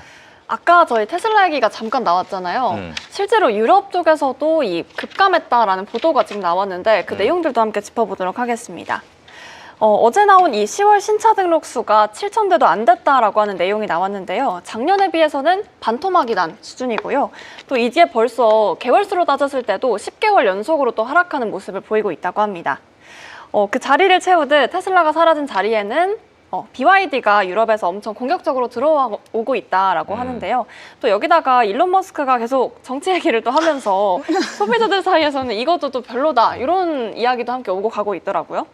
사실 뭐 여기서 상황이 또 완전히 암울하다고 보냐 그거는 또 아니었습니다. 내년에 이 네덜란드에서 테슬라의 FSD 그러니까 이 완전 자율주행 소프트웨어가 좀 승인될 수 있다라는 가능성이 좀 대두된 상황인데요. 이 FSD가 꽤 좋아졌다라는 평가가 이어지고 있으면서 유럽에서 허가가 받게 된다면 분위기가 완전히 전환될 수 있다라고 하는 좀 시각도 있다고 합니다. 사실 머스크가 최근에 아까 말씀해 주셨던 것처럼 뭔가 자율주행과 그리고 휴머노이드 로봇 관련된 내용에만 지나치게 집중을 하고 있다 보니까 본업에서의 충실성이 좀 떨어지고 있다. 그렇다 보니 뭐 유럽이나 중국 시장을 제대로 공략하지 못하고 약간 부진한 현상이 계속 이어지고 있다라고 하는 말들이 이어지고 있는 것 같습니다. 일단은 뭐 지금 뭐 일단 전기차 시장 자체가 뭔가 뭐 전기차 시장이 성장을 안 하느냐 그건 아니죠. 전기차 시장이라는 것은 지금 성장을 계속 하고 있습니다. 하고 있지만은 테슬라에 대해서는 일부 전기차 부분이 뭐 유럽에서 특히나 크게 이제 급감을 하고 있는데 이게 지금 테슬라 주가에 엄청난 악영향을 주고 있느냐. 물론 지금 지난 약 한 2년 반 정도, 한 10개 분기 정도 지속적으로 계속 매출 감소세를 보여줬는데 뭐 주가는 그냥 그래요. 그냥 이 정도 됐다 보니까 또 이제 일론 머스크도 잘하시잖아요. 사실 이 대회적으로 나오셔가지고 여러 가지 말씀도 잘하시는 그런 분이신데 이 지금의 테슬라의 밸류에이션에 대해서 정당성을 주기 위해서는 어찌 보면 사람들이 뭐 물론 본인도 하고 있지만 사람들이 좋아하는 기대감과 꿈을 또 심어줘야 지금의 뭐 180대 되는 뭐 200대가 되는 이 밸류에이션 정당성이 되는데 그런 것들이 안 되면 지금의 전기차 이 테슬라는 레거시화 될 거 아니에요. 그러면 적정 밸류에이션으로 가게 되면 주가는 많이 또 빠질 수밖에 없는 상황이니까 여러 가지. 근데 본인은 지금 급여 패키지부터 시작해서 가야 될 길이 너무 많아요. 물론 본인이 지금 지금 추진하고 있는 많은 사업 자체가 너무나도 필요하고 너무나도 핵심적인 사업이기 때문에 이 시장 자체에서 이러한 밸류에이션을 지금 주고 있는 건데 이게 앞으로 저는 일론 머스크가 요즘에 좀 조용했다라고 생각이 들거든요. 저도. 이제 조만간 이제 터트릴 때가 좀 된 것 같아요. 근데 이제 그게 지금 머릿속에 나는 휴머노이드와 AI5 반도체 칩밖에 없다. 반도체 칩은 지금 막 계속 생산해 나가고 있고 이게 결국에는 소프트웨어로 넘어가는 그 과정 속에서 뭐 학습을 하고 있으니까 뭐 그건 그렇다 치는데 휴머노이드가 이제 나올 때가 된 것 같은데 그러니까 그게 제가 계속 머릿속에 남는 거예요. 이 이벤트가 이제 나올 때가 됐는데 계속 뭔가 안 나오고 있다 보니까 그렇게 쉽게 나올 거면은 벌써 나왔지 않을까요? 조금 더 시간이 걸릴 것 같아요. 조금 더 시간 걸릴까? 얼마나 걸릴까요? 그거 모르겠어요. 아직 귀등도 좀 없는 거 보면 네. 좀 많이 남은 게 아닐까. 6개월? 근데 테슬라가 한 얘기는 그거였어요. 예. 옵티머스 새로운 버전이 나온다 하더라도 예. 자기네 공장부터 쓰겠다. 아, 네. 공장부터 쓰겠다. 자기네 공장부터 쓰겠다라고 하니까 아. 아마 시중에 나오는 거는 조금 시간이 걸리지 않을까라고 생각은 네. 하고 있고. 만약에 굳이, 그러니까 저는 그냥 저 개인적인 생각은 결국은 테슬라를 갖다가 어떻게 보면 얘 성장 스토리를 끌고 가야 되잖아요. 네. 그러면 우리 아까 했던 애플처럼 그러면 저는 모델 2가 제일 중요하지 않을까라고. 아. 모델 2가 중요하다. 예, 그냥 아. 결국은 이제 그냥 우리가 그냥 여기서 그냥 가상의 밸류에이션 한번 해볼게요. 그냥 가상의 밸류에이션 예. 상상만으로. 예, 예. 자, P가 있어요. 가격이죠. Q가 있고요. C가 있어요. 코스트 다 있어요. 자, 그럼 Q는 시장이 안 좋으니까 우리가 그냥 시장 전망치를 쓸게요. 그냥 고정된 값이에요. C는 기가 팩토리로 쓴다고 할게요. 얘도 고정할게요. 그러면 이 회사의 가치를 결정하는 거는 결국은 P 가격인 거잖아요. 예. 근데 지금 경쟁이 심화되고 있으니까 가격이 흔들리는 거니까 그렇죠. 얘 가치도 흔들리고 있는 거죠. 예. 근데 만약에 내 고객들을 세그멘트를 나눠버리는 거예요. 기존에 있던 거 그대로 쓸 사람들은 쓰고 네. 저가 사고 싶은 사람들은 저가 사라고 저가 모델을 양산하고 주문을 하기 시작하는 거예요. 그러면은 가격 방어가 되고 오히려 이쪽 저가에서 규모의 경제가 나올 수 있는 영향도 있는 거죠. 그렇게 된다라고 하면은 어쨌든 이 주가에서 바닥을 확실히 다질 수 있는 그런 그림이 되지 않을까라고 좀 생각하고 포지셔닝을 있고. 좀 잘하게 되는. 그렇죠. 그리고 사실 지금 이런 말은 그렇지만 테슬라가 모델이 이번에 주니퍼가 나왔다고 해도 네. 몇 개 없더라고요 보니까. 그러니까, 뭐 없어요? 그러니까 모델이 3, Y, 어. S, 예, 예, 예. 주니퍼 뭐 생산 라인업이 네, 그러니까- 라인업 자체가 그러니까 좀 뭐랄까 진부해질 수 있지도 않을까라는 생각 살짝 하기도 하고요 개인적으로는. 근데 물론 이제 저는 그 생각은 해요. 만약에 자율주행이 되면은 전 디자인도 필요 없다고 생각하는 사람이라서 왜냐면 내가 운전하지 않을 거기 때문에 네. 그냥 박스 모양으로 만들어도 되지 않아라는 생각을 저는 하거든요. 박스 개인적으로. 모양으로요? 진짜요? 그러면 안 팔릴 것 같은데요? 어차피 전기차 같은 게 된다라고, 아니, 저희 자율주행차 된다라고 하면 내가 운전을 많이 안 한다라고 하면 누워서 할 거 아니에요, 다들 영화 보면서. 예, 그러면 굳이 차 모양을 사람들이 신경 쓸까? 차 모양을 신경 쓰거나 디자인을 신경 쓰는 건 속된 표현으로 진짜 내가 멋부리기 위함이잖아요. 뭐 엔진 부릉부릉하고 네, 예. 그리고 뭐 마후라 뚫고 뭐 이런 것들. 알겠습니다. 마후라를 뚫어요? 오늘 제가 볼 때는 저희 강재구 위원님은 저 마지막 방송이 된 거예요. 아니죠. 갑자기 그거 생각나는. 지금 엔진에 대한 감성을 모르냐, 뭐 이런 지금 댓글창 지금 난리 났거든요, 지금. 예. 그렇죠. 근데 그러게요. 근데 이제 만약 자율주행이나 전기차, 어차피 전기차는 엔진을 못 느껴요. 맞아요. 아시잖아요. 소리도 인공적으로 듣는 인공적으로 거예요. 듣는 거예요. 예, 굉장히 인위적이잖아요. 소리 자체가 사고 날까봐. 근데 그러니까 저는 이제 뭐 이건 좀 약간 너무 좀 과한 표현이기도 하지만 어쨌든 제가 생각하는 이제 뭐 FSD도 그렇고 뭐는 다 테슬라가 진짜 말 그대로 플랫폼이 되기 위해서는 자동차를 까는 게 제일 중요하다라고 저는 보는 입장이라서 그 저가 모델이 잘 팔리고 잘 팔려서 그렇죠. 저가 모델을 통해서 시장에 그쵸. 더 깊숙이 침투하고. 기기를 까는 거죠. 일단. 그렇지. 기기를 많이 깔아야 된다는 게 일단 저는 기본적인 생각이라서 그게 좀 중요한 역할을 해주지 않을까. 그다음에 소프트웨어가 거기 딱 접목이 되면은 네. 완전히 전부 전세가 락인이 되는 거죠. 그 안에. 그렇죠. 그렇게 되는 거죠. 제가 네. 말씀하세요. 말씀하세요. 아니에요. 말씀하세요. 궁금한 거 다 질문하세요 오늘. 제가 상상의 나라 폐지했잖아요. 근데 이제 김민 탐정 코너를 다시 만들었거든요. 탐정 코너예요? 네, 그게 뭐냐면 오늘부터 시작이에요? 네, 제가 이제 여러 음모론을 모아서 예. 다시 한번 질문을 하는 시간이 예. 있거든요. 어떤 거냐면 이제 이 일론 머스크가 왜 이렇게 조용한가를 조금 다시 한번 방금 생각을 했는데 예. 이 사실 이 보상안 패키지가 좀 어느 정도 수준이 정해놨던 게 있잖아요. 근데 24년도 판매량보다도 사실 올해 목표가 더 낮다라고 하는 내용이 있더라고요. 그래서 이 기준치가 그렇게 이렇게 높지 않기 때문에 허들이 높지 않아서 그렇게까지 노력하지 않아도 할 수 있어라는 생각 때문인지 유인책이 좀 너무 적다라는 말도 있더라고요. 탐정입니다.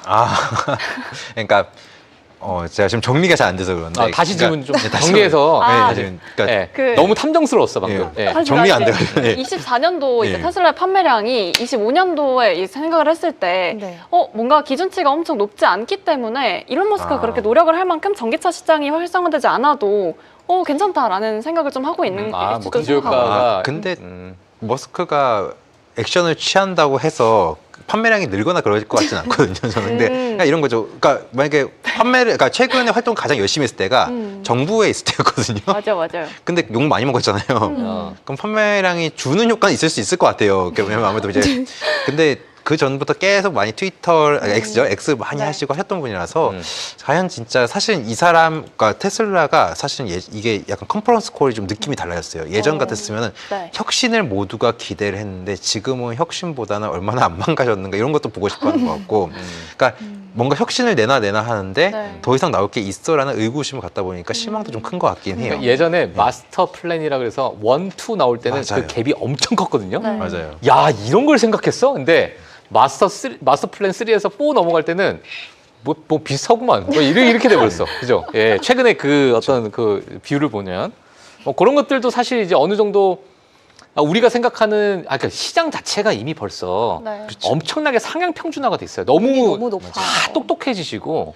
그러니까 모 애널리스트 뭐 보면 진짜 어떤 분석가들은 이런 예. 것까지 해요. 그러니까 UAM까지 얘기하고 예. 나 하늘 날아다니는 거요. 그리고 심지어 막 미중 무역 분쟁 혹은 제조업 경쟁에 대해서도 유일하게 제대로 생산할 수 있는 나라가 생산할 수 있는 기업이 테슬라다 이러면서 어떻게 보면 미국의 국가대표다 이런 식으로 표현하시는 분도 있냐고 저는 뭐 충분히 공감을 하는데 그러니까 뭐 이런 말씀 드리기 좀 그렇지만 제가 5년 전에 UAM에 대해서 책을 막 10권 쓰신 분 제가 알아서 막 방송 막 같이 했거든요. 예. 지금 연락이 안 돼요.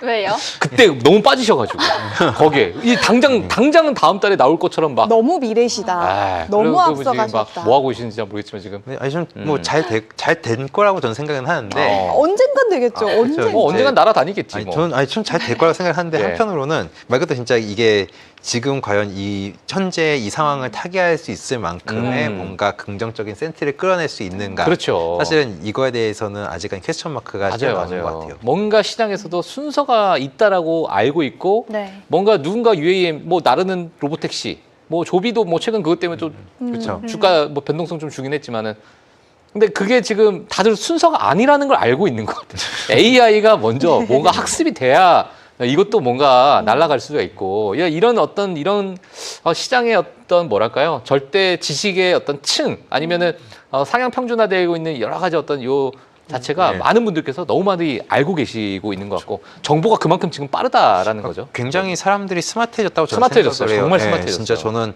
그러니까 굉장히 다양한 상상을 할 수 있다는 건 그만큼 굉장히 똑똑해지셨다는 거죠. 맞아요. 그만큼 지식이 있다라는 어. 거고 그리고 뭐 진짜 무슨 얘기하면 되게 다 잘 아세요 실제로 세미나 가서도 그렇고 뭐 그러니까 기관뿐만이 아니라 개인 고객 세미나에 가서도 굉장히 스마트하고 잘하세요. 그러니까 말씀하신 것처럼 진짜 수준이 높기 때문에 네. 어떻게 보면 그렇게까지 생각을 하고 현실 가능성이라고 판단을 하고 그렇게 할 수 있는 거고요. 그래도 아직 일론 머스크한테 먹히는 것 같습니다. 그죠? 일론 머스크의 말발에는 아직까지 그럼요.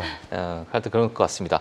자, 그러면 저희가 또 뉴스가 마지막 하나만 더 보고 네. 또 마무리 한번 줘볼까요?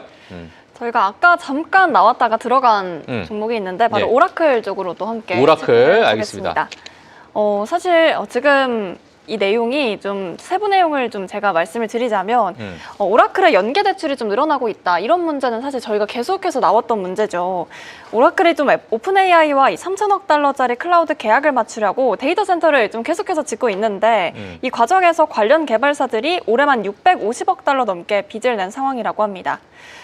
이렇게 그래서 월간은 좀 오라클의 재무가 좀 흔들리게 된다면 이 대출도 같이 터지는 게 아니냐라고 하면서 전반적으로 금융권에 대한 불안감이 좀 확산이 되고 있다라는 것도 좀 무시하기는 어려울 것 같아서 함께 챙겨와 봤는데요. 예. 이 어려운 문제에 대해서 좀 리스크 집중을 해보면 좋을 것 같아서 오라클은 정말 어디까지 어떻게 괜찮은 것인가 이야기를 좀 본격적으로 해보면 좋을 것 같습니다. 아까 분명히 오라클 잘하고 있다고 하지 않으셨어요? 저는 뭐 잘하고 있다고 생각을 해요.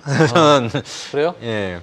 이 상황에 대해서는 그러니까 부채 비율을 본다 하더라도 이익 대비, 그러니까 에비타 대비해서 부채 비율을 본다고 해도 사실은 한 2.5배 수준 이렇게 나오긴 하는데, 근데 이게 그러니까 그 전에 있던 그 부채 네. 비율보다, 그러니까 높았을 때보다 낮은 수준인 건 맞는 거고, 그리고 현재 뭐 일시적으로 현금 흐름이 나빠질 수는 있을 것 있기 때문에 사람들이 걱정을 하는 건데 근데 얘네들 아무래도 플랫폼이나 서비스를 하고 있기 때문에 그런 부분도 충분히 커버가 할 수 있다. 그러니까 빠르게 회복할 수 있다고 보고 있는 거고 또 한편으로는 얘네가 하는 것 자체가 사실은 데이터 센터를 건설을 하는 게 아니에요. 얘들은 어떻게 보면은 장비 같은 걸 사서 넣어주는 이런 형태로 가고 있기 때문에 현실적으로 그렇게까지 막 진짜 큰 비용, 초기 비용들 이런 것들이 들지 않아서 어느 정도 자기네가 감당할 수 있는 만한 수준이지 않을까 생각한 거고 이제 제가 과연 시장이 우려하는 게 오라클이니 아니면은 진짜 금융 시스템에 대한 리스크냐를 갖다가 본다라고 하면은 만약 금융 시스템의 리스크로 번진다면 연준이 가만히 있지 않겠죠. 그렇죠. 네. 예, 그래서 뭐 오라클에 대해서는 사실은 아직까지는 걱정을 하진 않아도 되지 않을까라고 생각하고 이미 그런 우려들은 주가에서 가장 많이 빠지긴 했잖아요. 네. 그러니까 그런 관점에서는 또 많이 반영이 돼서 다만 이제 뭐 사시고 싶으신 분들 같은 경우도 있을 거 아니에요. 많이 빠져다 보니까 많이 빠져서 지금. 예, 그런 분들 같은 경우는 뭐 제가 이제 뭐 리딩방은 아니기 때문에 답변 못 드리지만 그래도 바닥은 보고 가셔라라고는 바닥은 봐라. 예. 자, 일단 여기 프리마켓 뉴욕 오시면요. 일단 다들 이렇게 변합니다. 자, 그래서 이해를 해주시면 좋을 것 같아요. 저도 여의도 가면은 엄청난 또 브레인이시기 때문에. 네. 알겠습니다. 자, 그러면 오늘 저희 위원님께서 저희 시청자분들을 위해서 이런 기업도 한번 좀 눈여겨보면은 괜찮을 것 같다. 이렇게 또 준비하신 기업이 혹시 있으실까요? 이제 제가 이제 2026년도 연간 전망 통해서 기업들 이제 데이터 센터 기업들 하나씩 소개시켜드리고 있는데 저번에 이제 프로세서 기업을 좀 말씀을 드렸잖아요. 이번에 이제 스토리지 기업을 좀 말씀을 드리려고 스토리지. 해요. 근데 요즘에 스토리지에 대해서 그 수요가 뭐 앞으로 계속 있을 것이다. 뭐 이야기가 있는데. 그렇죠. 예. 사실은 이제 뭐 제일 좋은 거는 사실 우리나라 기업들 혹은 이제 뭐 마이크론 같은 이제 반도체 기업들이 되게 좋을 거예요. 우리 기업들. 근데 이제 얘네들은 너무 좀 진부하다 하시면은 그 외 기업을 한번 찾아보니까 웨스턴 디지털 같은 하드디스크 기업 좀 약간 올드해 보이긴 하지만은 이런 기업들도 관심을 좀 가지셔도 괜찮을 것 같다라고 생각을 하고 있어요. 일단은 구조적으로 이익이 40%대까지 올라온 상황이라서 이걸 갖다가 지금 보면 2026년도까지 이제 그러니까 예약이 꽉 차 있는 상황이에요. 언제까지요? 2026년까지. 2026년까지 다 예약이 꽉 차 있어요? 꽉 차 있다라고 얘들은 지금 얘기를 하고 있는 거고 지금 27년도에는 가격 인상이라든지 이런 형태로 왜냐하면 메모리 가격이 오르니까 얘들도 가격이 올릴 수 있는 거예요. 그렇죠. 수요가 워낙 좋다 보니까.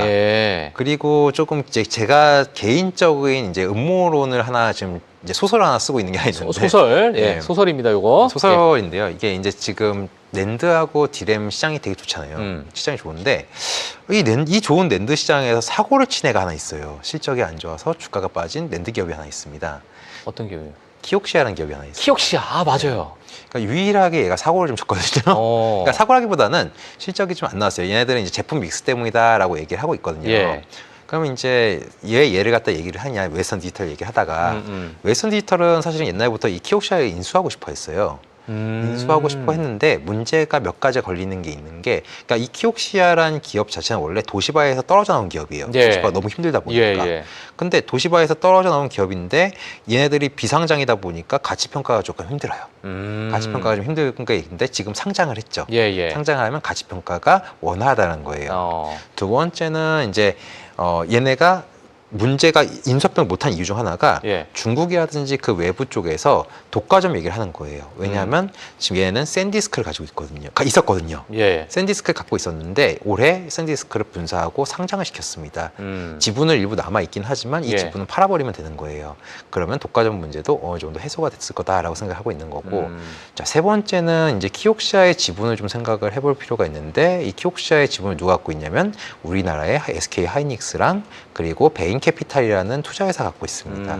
그런데 베인캐피탈은 투자회사이기 때문에 굳이 이 회사가 굳이 키옥시아를 가질 필요는 없어요. 얘들은 잘 팔고 잘 엑시트하면 되는 거죠. 그렇죠. 그렇죠. 그리고 SK 하이닉스 입장에서는 솔리다이라는 애를 갖고 있긴 하지만 지금 키옥시아의 지분을 갖고 있는 게 기술적인 투자라기보다는 재무적인 투자라는 상황입니다. 그러니까 근데 지금 키옥시아가 재무적으로 악화가 되고 주가가 빠지고 그게 좋은 상황일까? 그러니까 명분은 좀 있는 거예요. 매각할 명분은 있지 않을까라고 생각하고 있는 거고 뭐 팔지 안 팔지는 모르겠지만 어쨌든 만약에 이런 상황이 됐을 때 만약에 매각이 된다. 그 만약에 웨스턴 디지털이 가지고 있는 지분 일부, 그러니까 지분이 있긴 있는데 샌디스크의 지분이 있는데 이거를 팔아서 주주 환원을 하거나 혹은 예.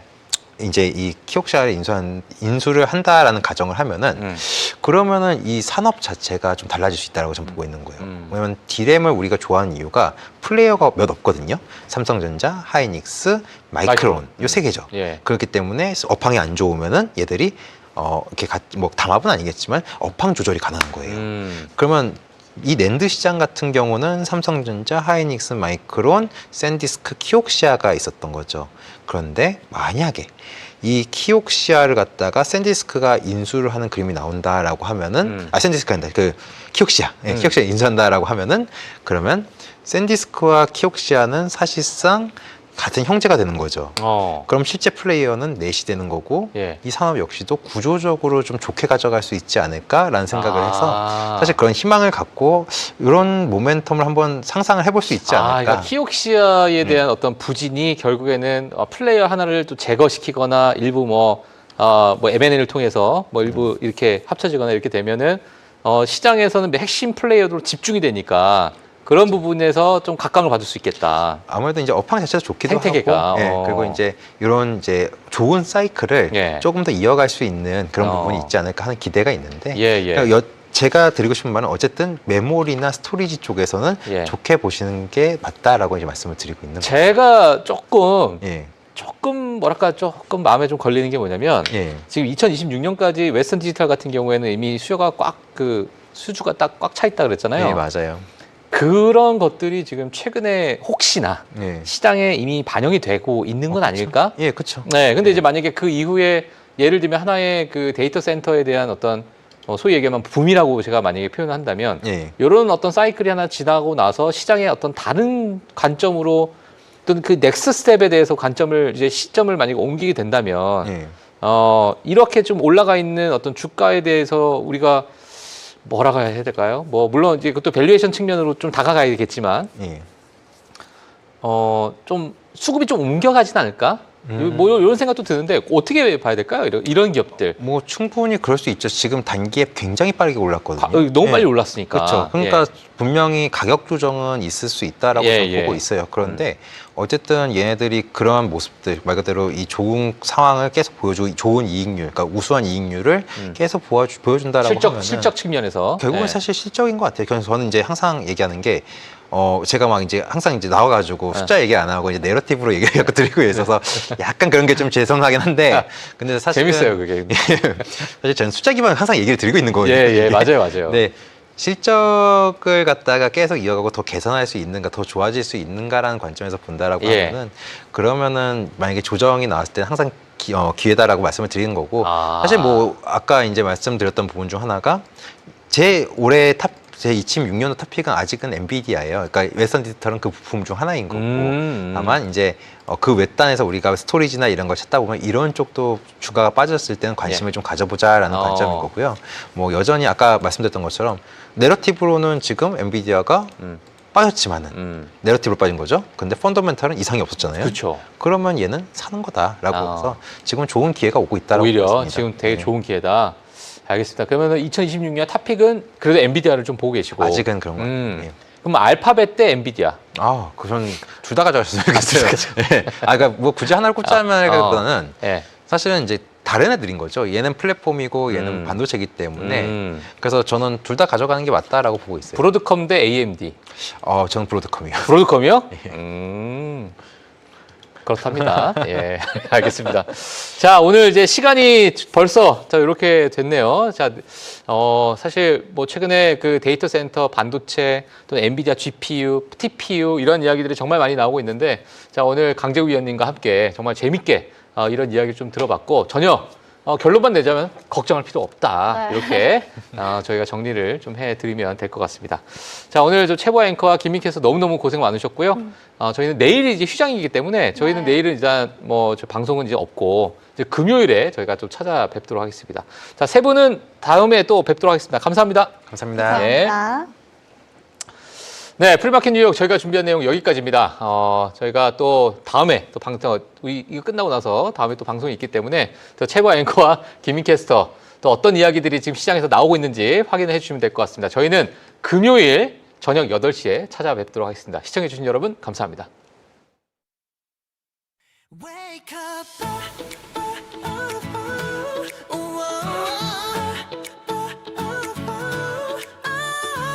wake up, the city's alive. 불빛이 너를 비춰. 오늘도 run, run, run. 너의 무대야 right now. 하루를 여는 알람 소리, 또 다른 시작의 sign. 커피 한 잔 들고 다시 세상 속으로 dive. 누구보다 바쁜 시간 멈추지 않는 손끝, 그 속에 담긴 열정이 세상을 움직여 지금. Shine on, you're doing fine. 이 순간이 바로 highlight. 작은 노력 하나하나 세상을 더 밝게 만들어.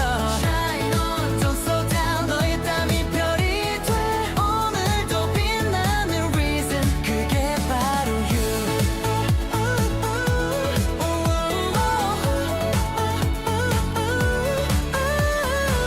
복잡한 서류도 미소, 흐트러진 머리카락, 그래도 웃는 그 표정 진짜 멋져. 그 모습 남들은 모르겠지만 너는 알고 있잖아. 한 걸음씩 쌓아온 그 시간이 miracle. Shine on, you're doing fine. 누가 봐도 완벽해. 네 자리가 무대야. 스포트라이트는 너에게. Shine on, don't look down. 이 도시의 rhythm 위 매일을 빛내는 reason, 그게 바로 you. 때로는 멈춰서도 괜찮아. 그 자리에서 꽃이 피었나. 모든 순간이 너답게 아름다워. 지금처럼 Shine on, you're doing fine. 세상에 외쳐봐. 작은 꿈이 모여서 내일을 만들어가. Shine on, feel the light. 이 노래가 닿을 때 오늘도 누군가의 하루가 조금 더 빛나.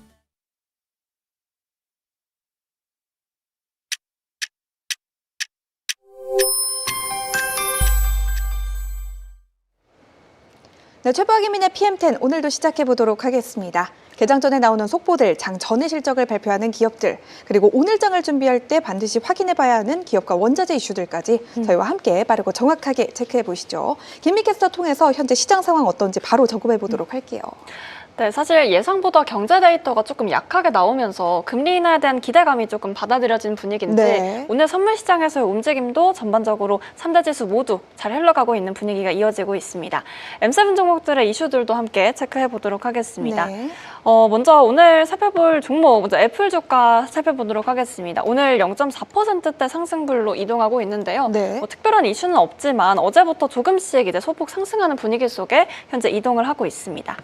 다음으로 테슬라 주가와 함께 체크해 보겠습니다. 테슬라 쪽으로는 일론 머스크가 앞으로 로보택시나 이런 보상 패키지에 집중하는 동안 테슬라의 핵심 사업인 이 자동차 판매에 있어서는 아까 부진했다라고 제가 보도를 해드렸죠. 네. 이 내용은 사실 모든 핵심 시장에서 약화가 됐고 또 유럽과 중국에서 모두 부진한 결과를 얻었지만 그에 관련되지 않고 좀 주가는 잘 가고 있는 분위기가 좀 펼쳐지고 있습니다. 현재 선물 시장에서 1%대 좀 움직이는 모습 긍정적으로 이어지고 있네요. 다음으로 엔비디아도 함께 살펴보도록 하겠습니다. 최근 구글과의 이슈가 굉장히 또 결합돼서 많이 나왔는데 어제장 마감 기준으로 2.5%대 하락으로 했지만 오늘도 역시나 또 그 네. 내용이 받아가고 있는 분위기가 이어지고 있습니다. 정규장 속에서 어떻게 흘러갈지는 조금 체크를 해봐야겠네요. 구글과 엔비디아의 싸움이 생각보다 조금은 장기화되고 있는 것 같습니다. 오늘 장에서도 약간은 엔비디아가 힘을 써주지 못하는 모습인 네. 것 같아요. 또 한 가지가 또 중국 정부가 엔비디아 침을 적극적으로 제한하고 있다 이런 보도가 함께 나왔습니다. 네. 그 여파를 좀 받는 것인지 큰 폭은 아니지만 소폭 하락하고 있는 분위기입니다. 알겠습니다. 다음으로 마이크로소프트도 함께 확인해 보겠습니다. 오늘 마이크로소프트 주가는 역시나 소폭으로 상승하고 있는 움직임이 현재 펼쳐지고 있고요. M7 종목 안에서 뭔가 특별한 개별 이슈로 막 움직이기보다는 전반적으로 약하게 좀 움직이고 떨어지고 있는 분위기가 이어지고 있고 또 특히나 또 강할 종목은 어제 대비해서는 강하지 않지만 좀 그래도 좀 계속해서 이어지는 내용 지켜봐야겠습니다. 알겠습니다. 다음으로 알파벳도 함께 살펴보겠습니다. 칩부터 서비스까지 아우르는 이 풀스택 전략과 또 막대한 자본력으로 인해 최근에 또 오픈 AI와 엔비디아의 대항마다라는 내용이 좀 이어지면서 주가가 또 선물 시장에서 1%가 넘는 분위기로 또 좋게 이어지고 있네요. 다음으로 아마존도 함께 살펴보도록 하겠습니다. 오늘 0.6%대 마찬가지로 또 좋은 흐름 가져가면서 상승불 켜주고 있고요. 오늘 전반적으로 분위기는 좀 각 시장이 다르게 흘러가고 있는 분위기긴 한데 종목별로 이슈가 좀 있는 거에 따라서 그 폭이 좀 달라지고 있는 것 같습니다. 알겠습니다. 이렇게 M7 기업들의 현재 상황 점검을 해봤고요. 저는 종목별 움직임도 함께 여러분들과 체크를 해보도록 하겠습니다. 어떤 종목들이 지금 프리마켓에서 많이 오르고 있고 어떤 종목들이 지금 많이 떨어지고 있을까요? 일단 상승 상위 종목들부터 체크를 해볼게요. 오토데스크 같은 경우는 역시나 실적에 기인해서 오늘장 주가가 지금 프리마켓에서도 5.8% 넘게 뛰어 올라주고 있는 모습입니다. 오토데스크는 2D와 3D 디자인 소프트웨어를 제공하는 기업인데요. 3분기에 호실적이 나왔다라는 점은 구윤우 캐스터가 아까 전에 제가 전해드린 걸로 알고 있습니다. 네뎁 같은 경우도 2분기 실적입니다. 2분기 실적이 호실적으로 나오면서 상승불을 조금 켜주고 있는 그런 모습 확인해 보실 수가 있고요. 델테크놀로지 같은 경우도 실적이 나왔었죠. 관련해서 좋은 흐름 나타내고 있다라는 점 가져가 보시면 되겠습니다.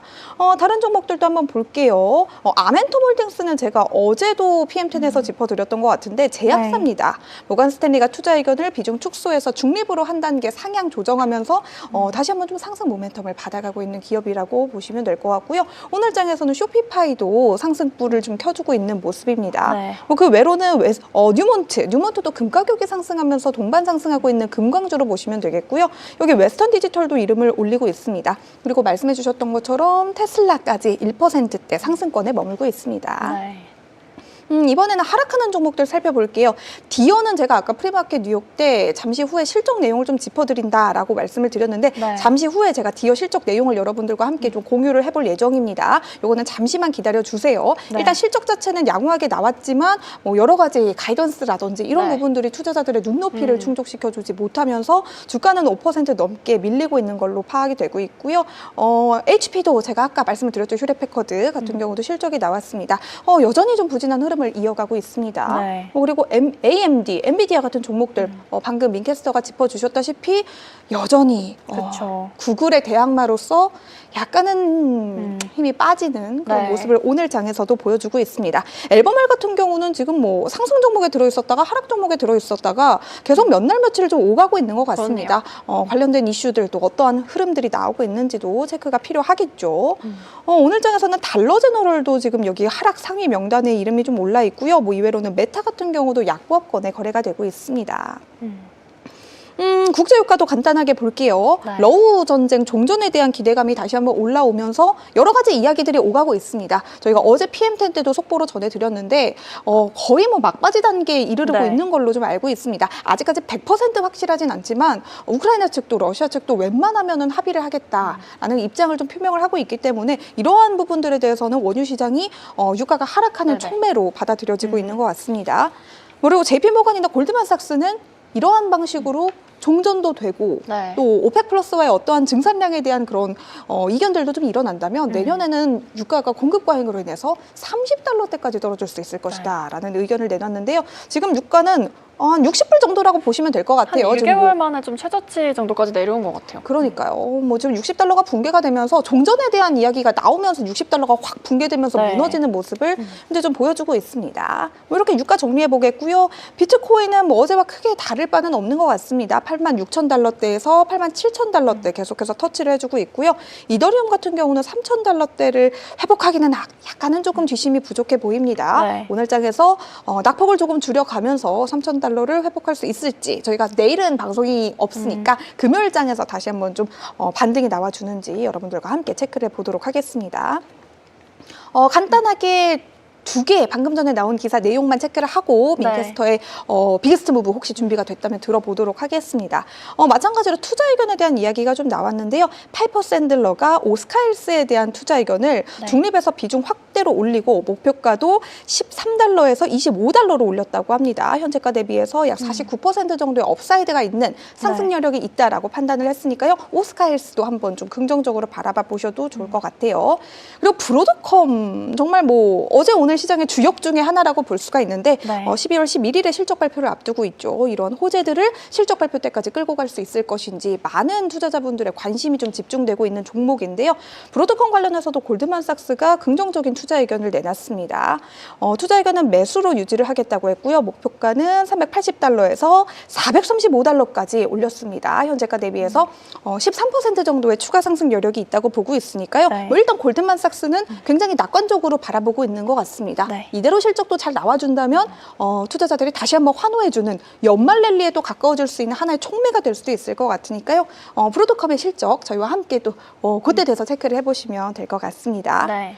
혹시 비기스트 무브 지금 나오고 있는 종목들이 정리가 됐으면 한번 들어보도록 할게요. 어떤 종목들 지금 이슈가 좀 있을까요? 전반적으로 아까 뭐 윤우 캐스터님이나 보안커님이 짚어주신 것처럼 다 뭐 실적 실적이죠. 관련된 내용이긴 네, 한데 네. 저 HP랑 G스케일러 쪽으로 잠깐만 혹시 열어봐도 될까요? 네. 네, 일단 HP는 좀 인원 감축 계획과 또 예상보다 낮은 신규 회계 연도 관련된 내용으로 또 이 실적 전망에 따라서 하향했다는 내용이 좀 나왔고요. 제가 약간의 첨언을 해보자면 이 휴렛패커드가 원래는 사기업이 네. 인력 감축을 한다고 하면 보통은 비용 절감에 대한 부분이 부각이 되면서 좋게 인식이 되거든요. 근데 가이던스도 미진하게 제시했는데 네. 사람까지 저렇게 감축을 하겠다고 그쵸. 하니까 이거 회사 펀더멘털에 문제가 좀 있는데? 라는 그런 이야기들이 좀 나오고 있는 걸로 알고 있습니다. 네.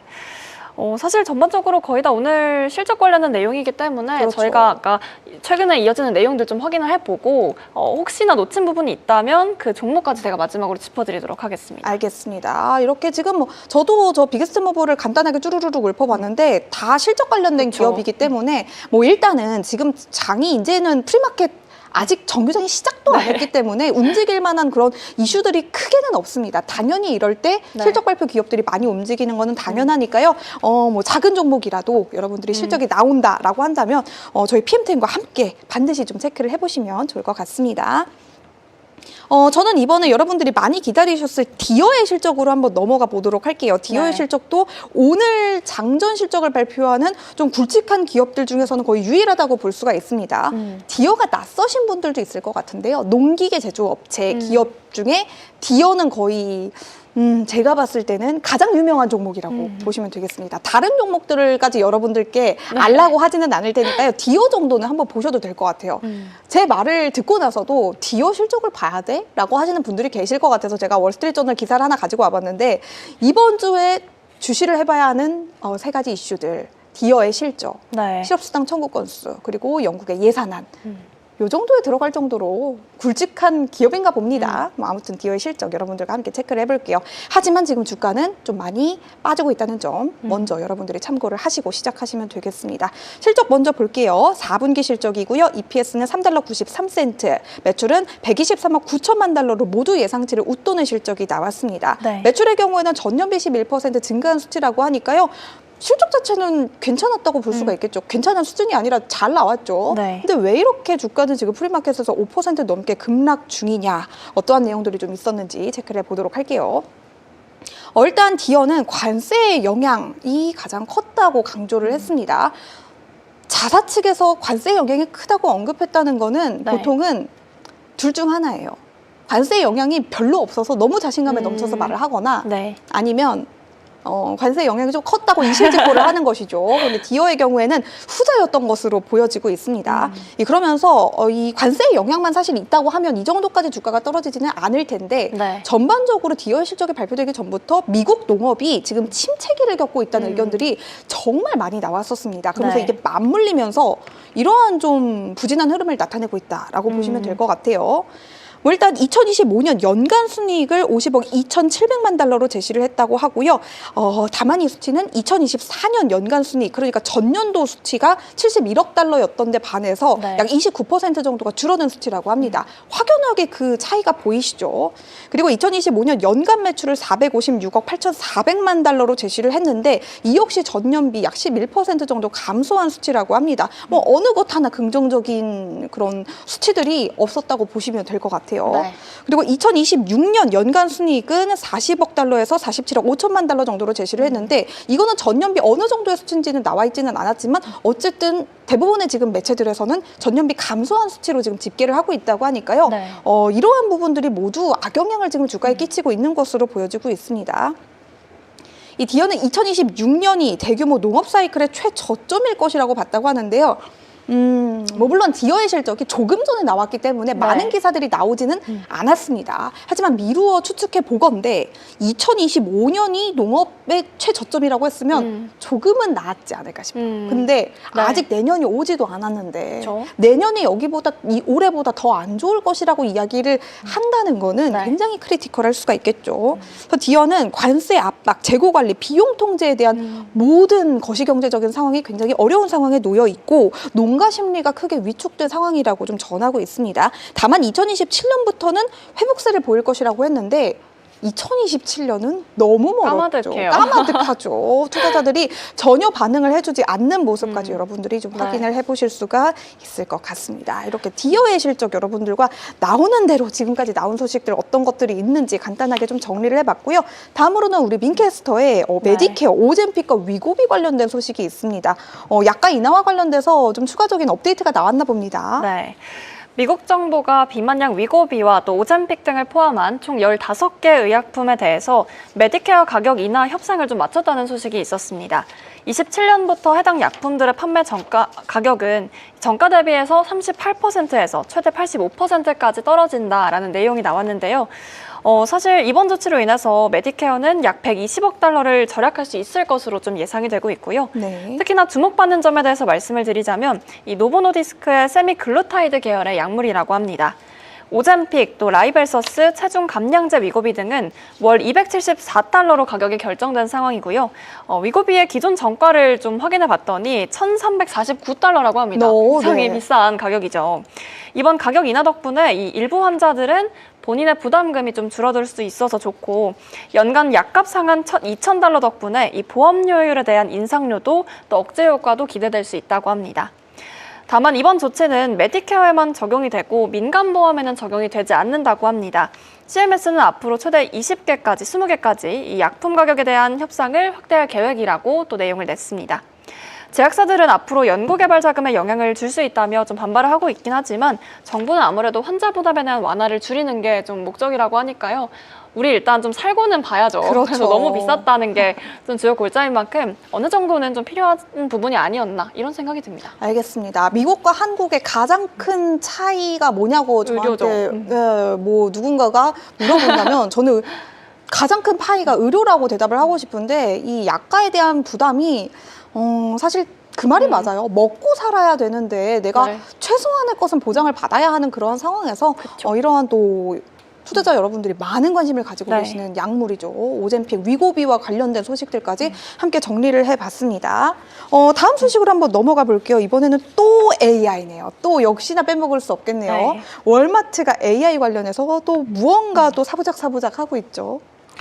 지금 월마트 주가 살펴보시면 약보합권에서 그냥 움직임이 보여지고 있는데 일단 이슈부터 함께 체크해 보도록 하겠습니다. 이 자사 AI 쇼핑 에이전트 스파키의 새 모델 광고 모델을 도입하려 한다는 소식입니다. 일명 이 스폰서드 프롬프트인데요. 사용자가 이 스파키 질문에 답을 얻으면서 좀 클릭을 하면 관련 제품의 광고가 이렇게 바로 나오는 그런 내용이라고 합니다. 뭐 예를 들어서 카페인이 가장 많은 에너지 음료가 뭐냐 이렇게 물어보면 어떤 답이 올까요? 뭐죠? 이거 뭐죠? 이름을 까먹었어요. 그 시험 기간 때 많이 먹는 거 뭐죠? 레드불. 저 순간 좀 불소원샷이라고 할 뻔했어요. 깜짝 놀랐는데 죄송해요. 제가 요즘은 레드불 안 먹어봐서 있고 뭐 다양하니까. 그렇죠. 제가 안 먹어봤다가 카페인이 약해서. 아무튼 이런 뭐 음료라고 물어보면은 스파키는 바로 이렇게 답을 줄 정도로 주문 버튼이 뜰 수 있는 그런 단계까지 왔다고 합니다. 월마트는 이걸 통해서 앞으로 또 브랜드 참여를 높이고 개인 맞춤형 추천으로 온라인 매출을 좀 늘리려는데 확실히 힘을 더하고 있는 모습들이 포착이 되고 있죠. 이미 사내 AI 전환도 추진 중이고 또 오픈 AI와 협력해서 챗 GPT에서 이 월마트 상품을 바로 살 수 있는 기능이 좀 곧 선보일 예정이라고 야심차게도 밝혔습니다. 배경을 보면 월마트는 낮은 마진의 식료품 중심의 구조를 좀 수익성이 높은 광고 사업으로 보완하려는 전략이다라는 이야기도 좀 나오고 있고요.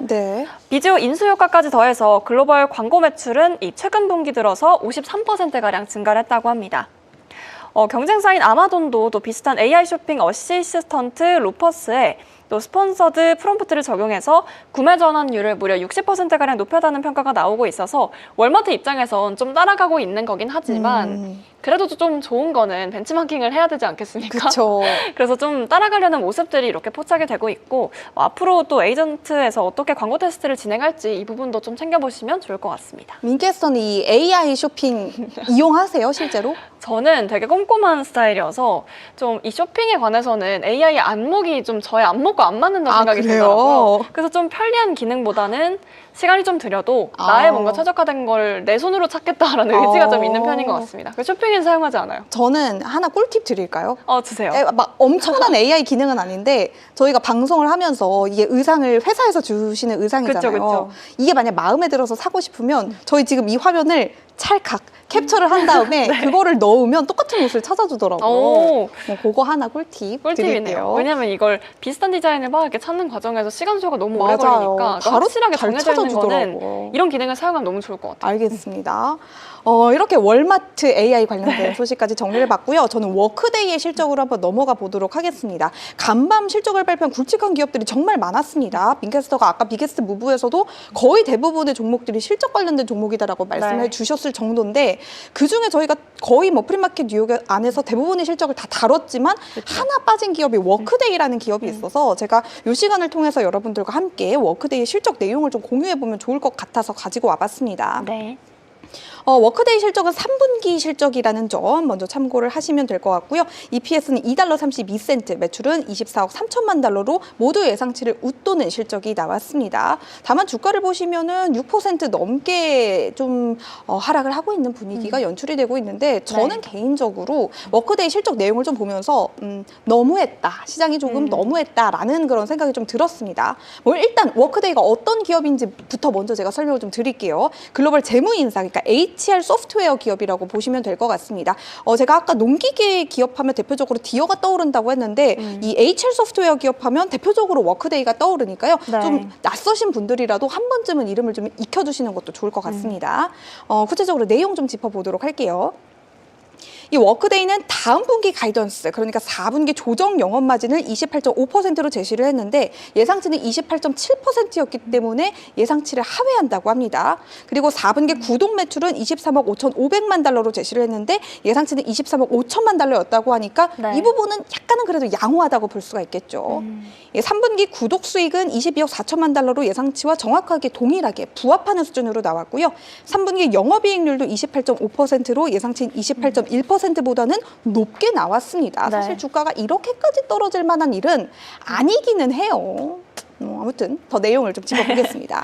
워크데이의 이번 분기 실적에서 가장 주요한 이슈로 짚어졌던 부분은 미국 에너지부가 워크데이 퍼블릭 부문 솔루션인 워크데이 거버넌트를 전 부처 통틀어서 최초로 도입을 했다고 합니다. 그러니까 쉽게 이게 어떠한 의미를 가지냐라고 설명을 드려보자면 미국 정부의 핵심 인사관리 시스템이 처음으로 연방기관용 클라우드 인증을 받은 서비스형 소프트웨어 플랫폼으로 전환된 사례라고 보실 수가 있겠습니다. 아주 중요한 이정표를 달성했다고 보실 수가 있겠죠.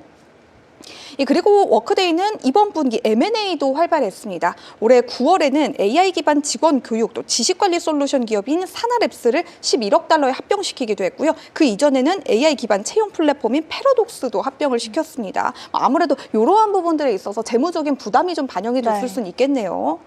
워크데이는 AI 확장 등 중장기적인 모멘텀을 인정한다라는 평가들이 많이 나왔는데요. 다만 현재 단기 성장 모멘텀은 부족하다는 진단들이 좀 많았습니다. 그러니까 대체적으로 외형적으로는 유의미한 성장을 이루었지만 시장의 눈높이를 충족시키지 못해서 주가가 미끄러지는 전형적인 사례다라는 진단들이 나왔으니까요. 정리를 해드리자면 워크데이의 실적 뭐 not bad, 나쁘지 않았습니다. 하지만 너무나도 높아진 투자자들의 눈높이가 워크데이의 주가를 이렇게까지 좀 끌어내리고 있는 요인으로 좀 분류가 되고 있다는 점 체크를 해보시면 될 것 같습니다.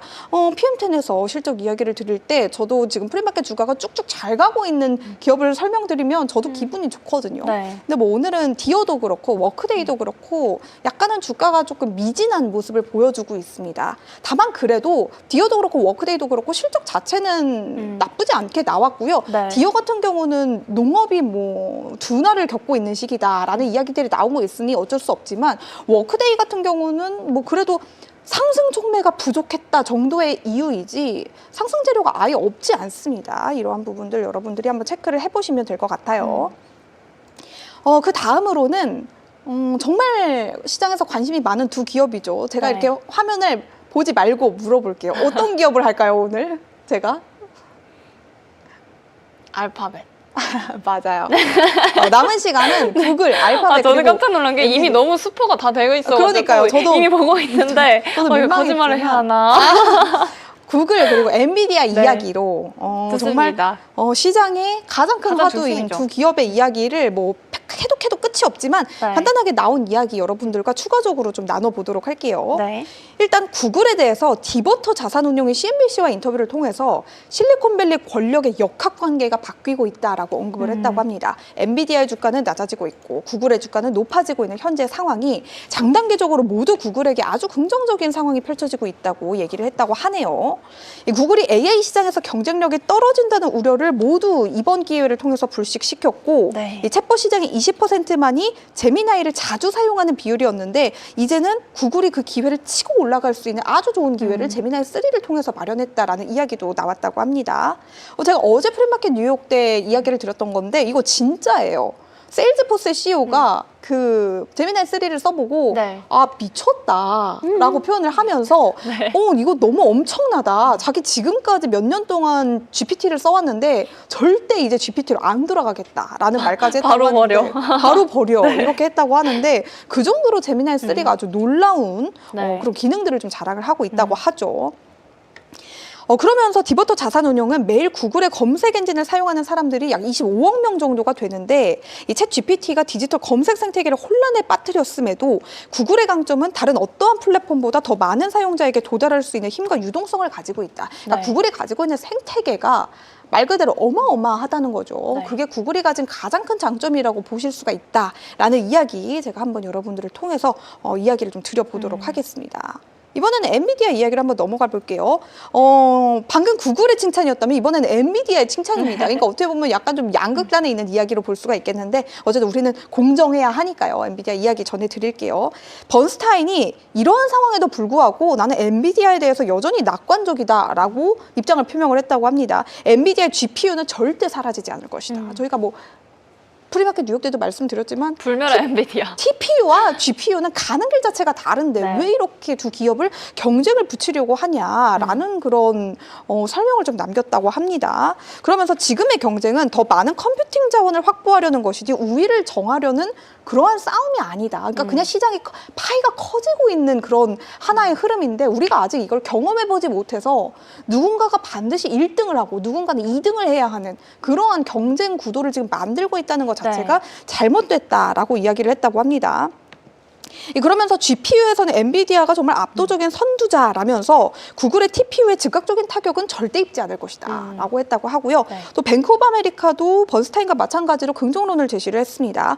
그냥 AI 데이터 시장이 커지는 초입일 뿐 AI 데이터 센터 시장의 전체 규모는 올해 말 약 2,420억 달러에서 2030년에는 1조 2천억 달러 그러니까 5배 정도가 커지는 그런 시장의 분위기가 연출이 되는 것뿐이지 네. 여기에 대해서 너무 투자자들이 내가 엔비디아를 가지고 있는데 엔비디아가 떨어지면 어떡하지? 구글이 뭐 올랐다가 다시 떨어지면 어떡하지? 라는 그런 부분에 대해서는 네. 과도한 걱정이다. 방금 심정이 잘 드러나게 해주셔서 이게 뭐 사실 뭐 네, 다 똑같긴 어떡하지? 하죠. 저도 이렇게 얘기를 드리지만 네. 당장 줄줄줄줄 미끄러지고 있으면 맞습니다. 마음이 불안한 거는 어쩔 그렇죠. 수가 없긴 한데 그래도 뭐 월가 투자 기관들에서는 두 기업 다 좋게 보고 있는 것 네. 같습니다. 일단 뭐 TPU와 GPU의 시장 파이 자체가 다르다는 이야기들이 꾸준히 나오고 있으니까 여러분들도 너무 경쟁 구도로 붙여서 생각하기보다는 구글이 갈 수 있는 길, 또 엔비디아가 갈 수 있는 길, 두 양갈래의 길이 공존할 네. 수 있음을 다시 한번 체크를 해보시면 될 것 같고 마지막으로는 정말 요거는 영국 예산안 관련돼서 이야기가 나왔나 본데 아무래도 요거까지는 제가 읽기가 시간이 조금은 부족할 것 같아요. 혹시 제가 요거 끝나기 전까지 민캐스터가 그 관련된 내용이 네. 추가적으로 나온다면 한번 체크를 해주세요.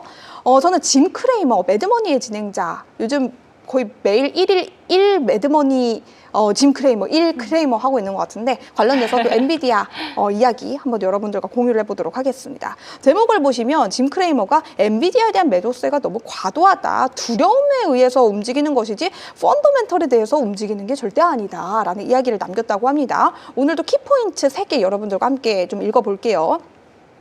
이 공포에 기반한 매도가 엔비디아의 주가를 지금 침체 상황으로 끌고 가고 있다. 주가가 하락하고 있다라는 그런 현재 상황을 일단 정리를 해줬고요. 네. 두 번째는 다만 우려가 실존하지 않는다고 할 수는 없겠지만 엔비디아를 절대 포기할 정도는 아니다.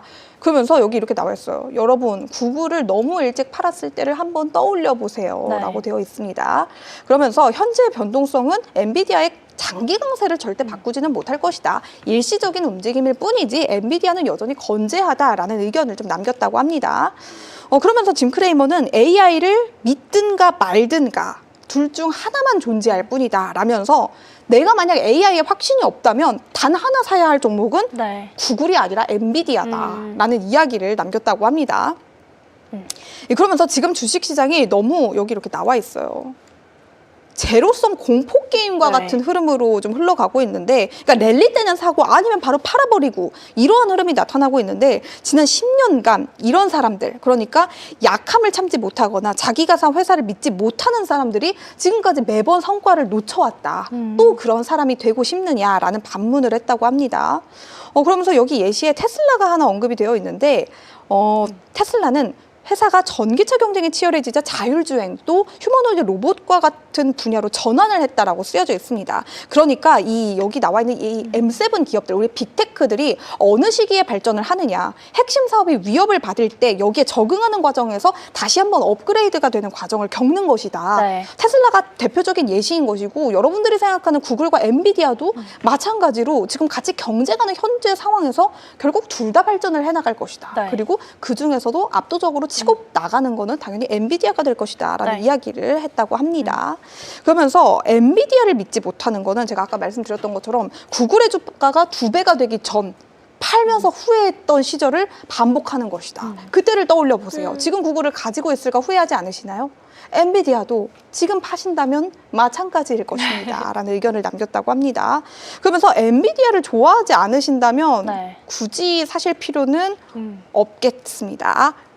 아무도 당신의 머리에 총을 겨누고 있지는 않기 때문에 누가 엔비디아를 사라고 협박하는 건 아니지만 문을 나갈 때 네. 문에 부딪히지 마세요. 부딪히지 마세요. 그러니까 사라는 거죠. 협박이죠. 문에 부딪히지 마세요 라고 해주셨다고 하니까 엔비디아에 대해서도 강성론들이 여전히 좀 많이 네. 나오고 있는 것 같습니다. 이렇게 엔비디아, 구글에 대한 이야기 또 추가적으로 나온 소식도 정리해봤고요. 어민캐스터가 관련해서 속보 내용 혹시 네. 정리가 됐으면 마지막으로 전해주시죠.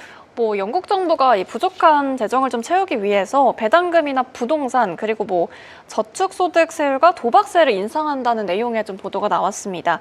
이번 영향으로 인해서 좀 어쨌든 도박세 개편을 하면서 세수가 좀 증가할 것으로 보인다라는데 조금 더 그렇다고 지켜봐야겠죠. 합니다. 네. 제가 아까 디어 실적 말씀드릴 때 이번 주에 지켜봐야 할 메인 이슈 3개, 디어의 실적, 실업수당 청구 건수, 그리고 영국의 예산안 이렇게 그렇죠. 말씀드렸는데 그 세 번째가 지금 나온 것 같습니다. 네. 아무래도 지금 막 소식이 나왔기 때문에 추가적인 내용이 길지는 않을 것으로 보여집니다. 만약에 미국 시장에도 움직임이 있다면 내일 또 전해드리면 되죠. 네.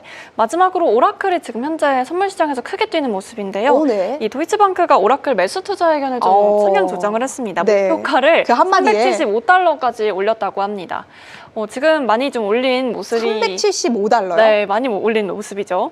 어쨌든 좀 이런 100% 이슈로 오르는 건 아닐 것 같긴 한데 그래도 아니, 뭐 맞을 수도 복합적으로도 사실 뭐 작용하는 시장이기 때문에 좀 네. 구체적으로 지켜봐야 될 것 같습니다. 알겠습니다. 크게 이거 뛰네요. 지금 4% 그러게요. 넘게 네, 오르고 근데 있어요. 투자 의견도 생각보다 투자 의견에 의해서 네. 많이 뜁니다. 이제 30분이 됐으니 이렇게 시장 네. 마무리 정리를 해보고 오늘 PMT는 마무리를 해보도록 하겠습니다. 저희가 준비한 소식은 오늘 여기까지입니다. 저희는 내일 쉬고 금요일 밤 10시에 다시 돌아오도록 할게요. 밤 10시에는 언제나 PMTN!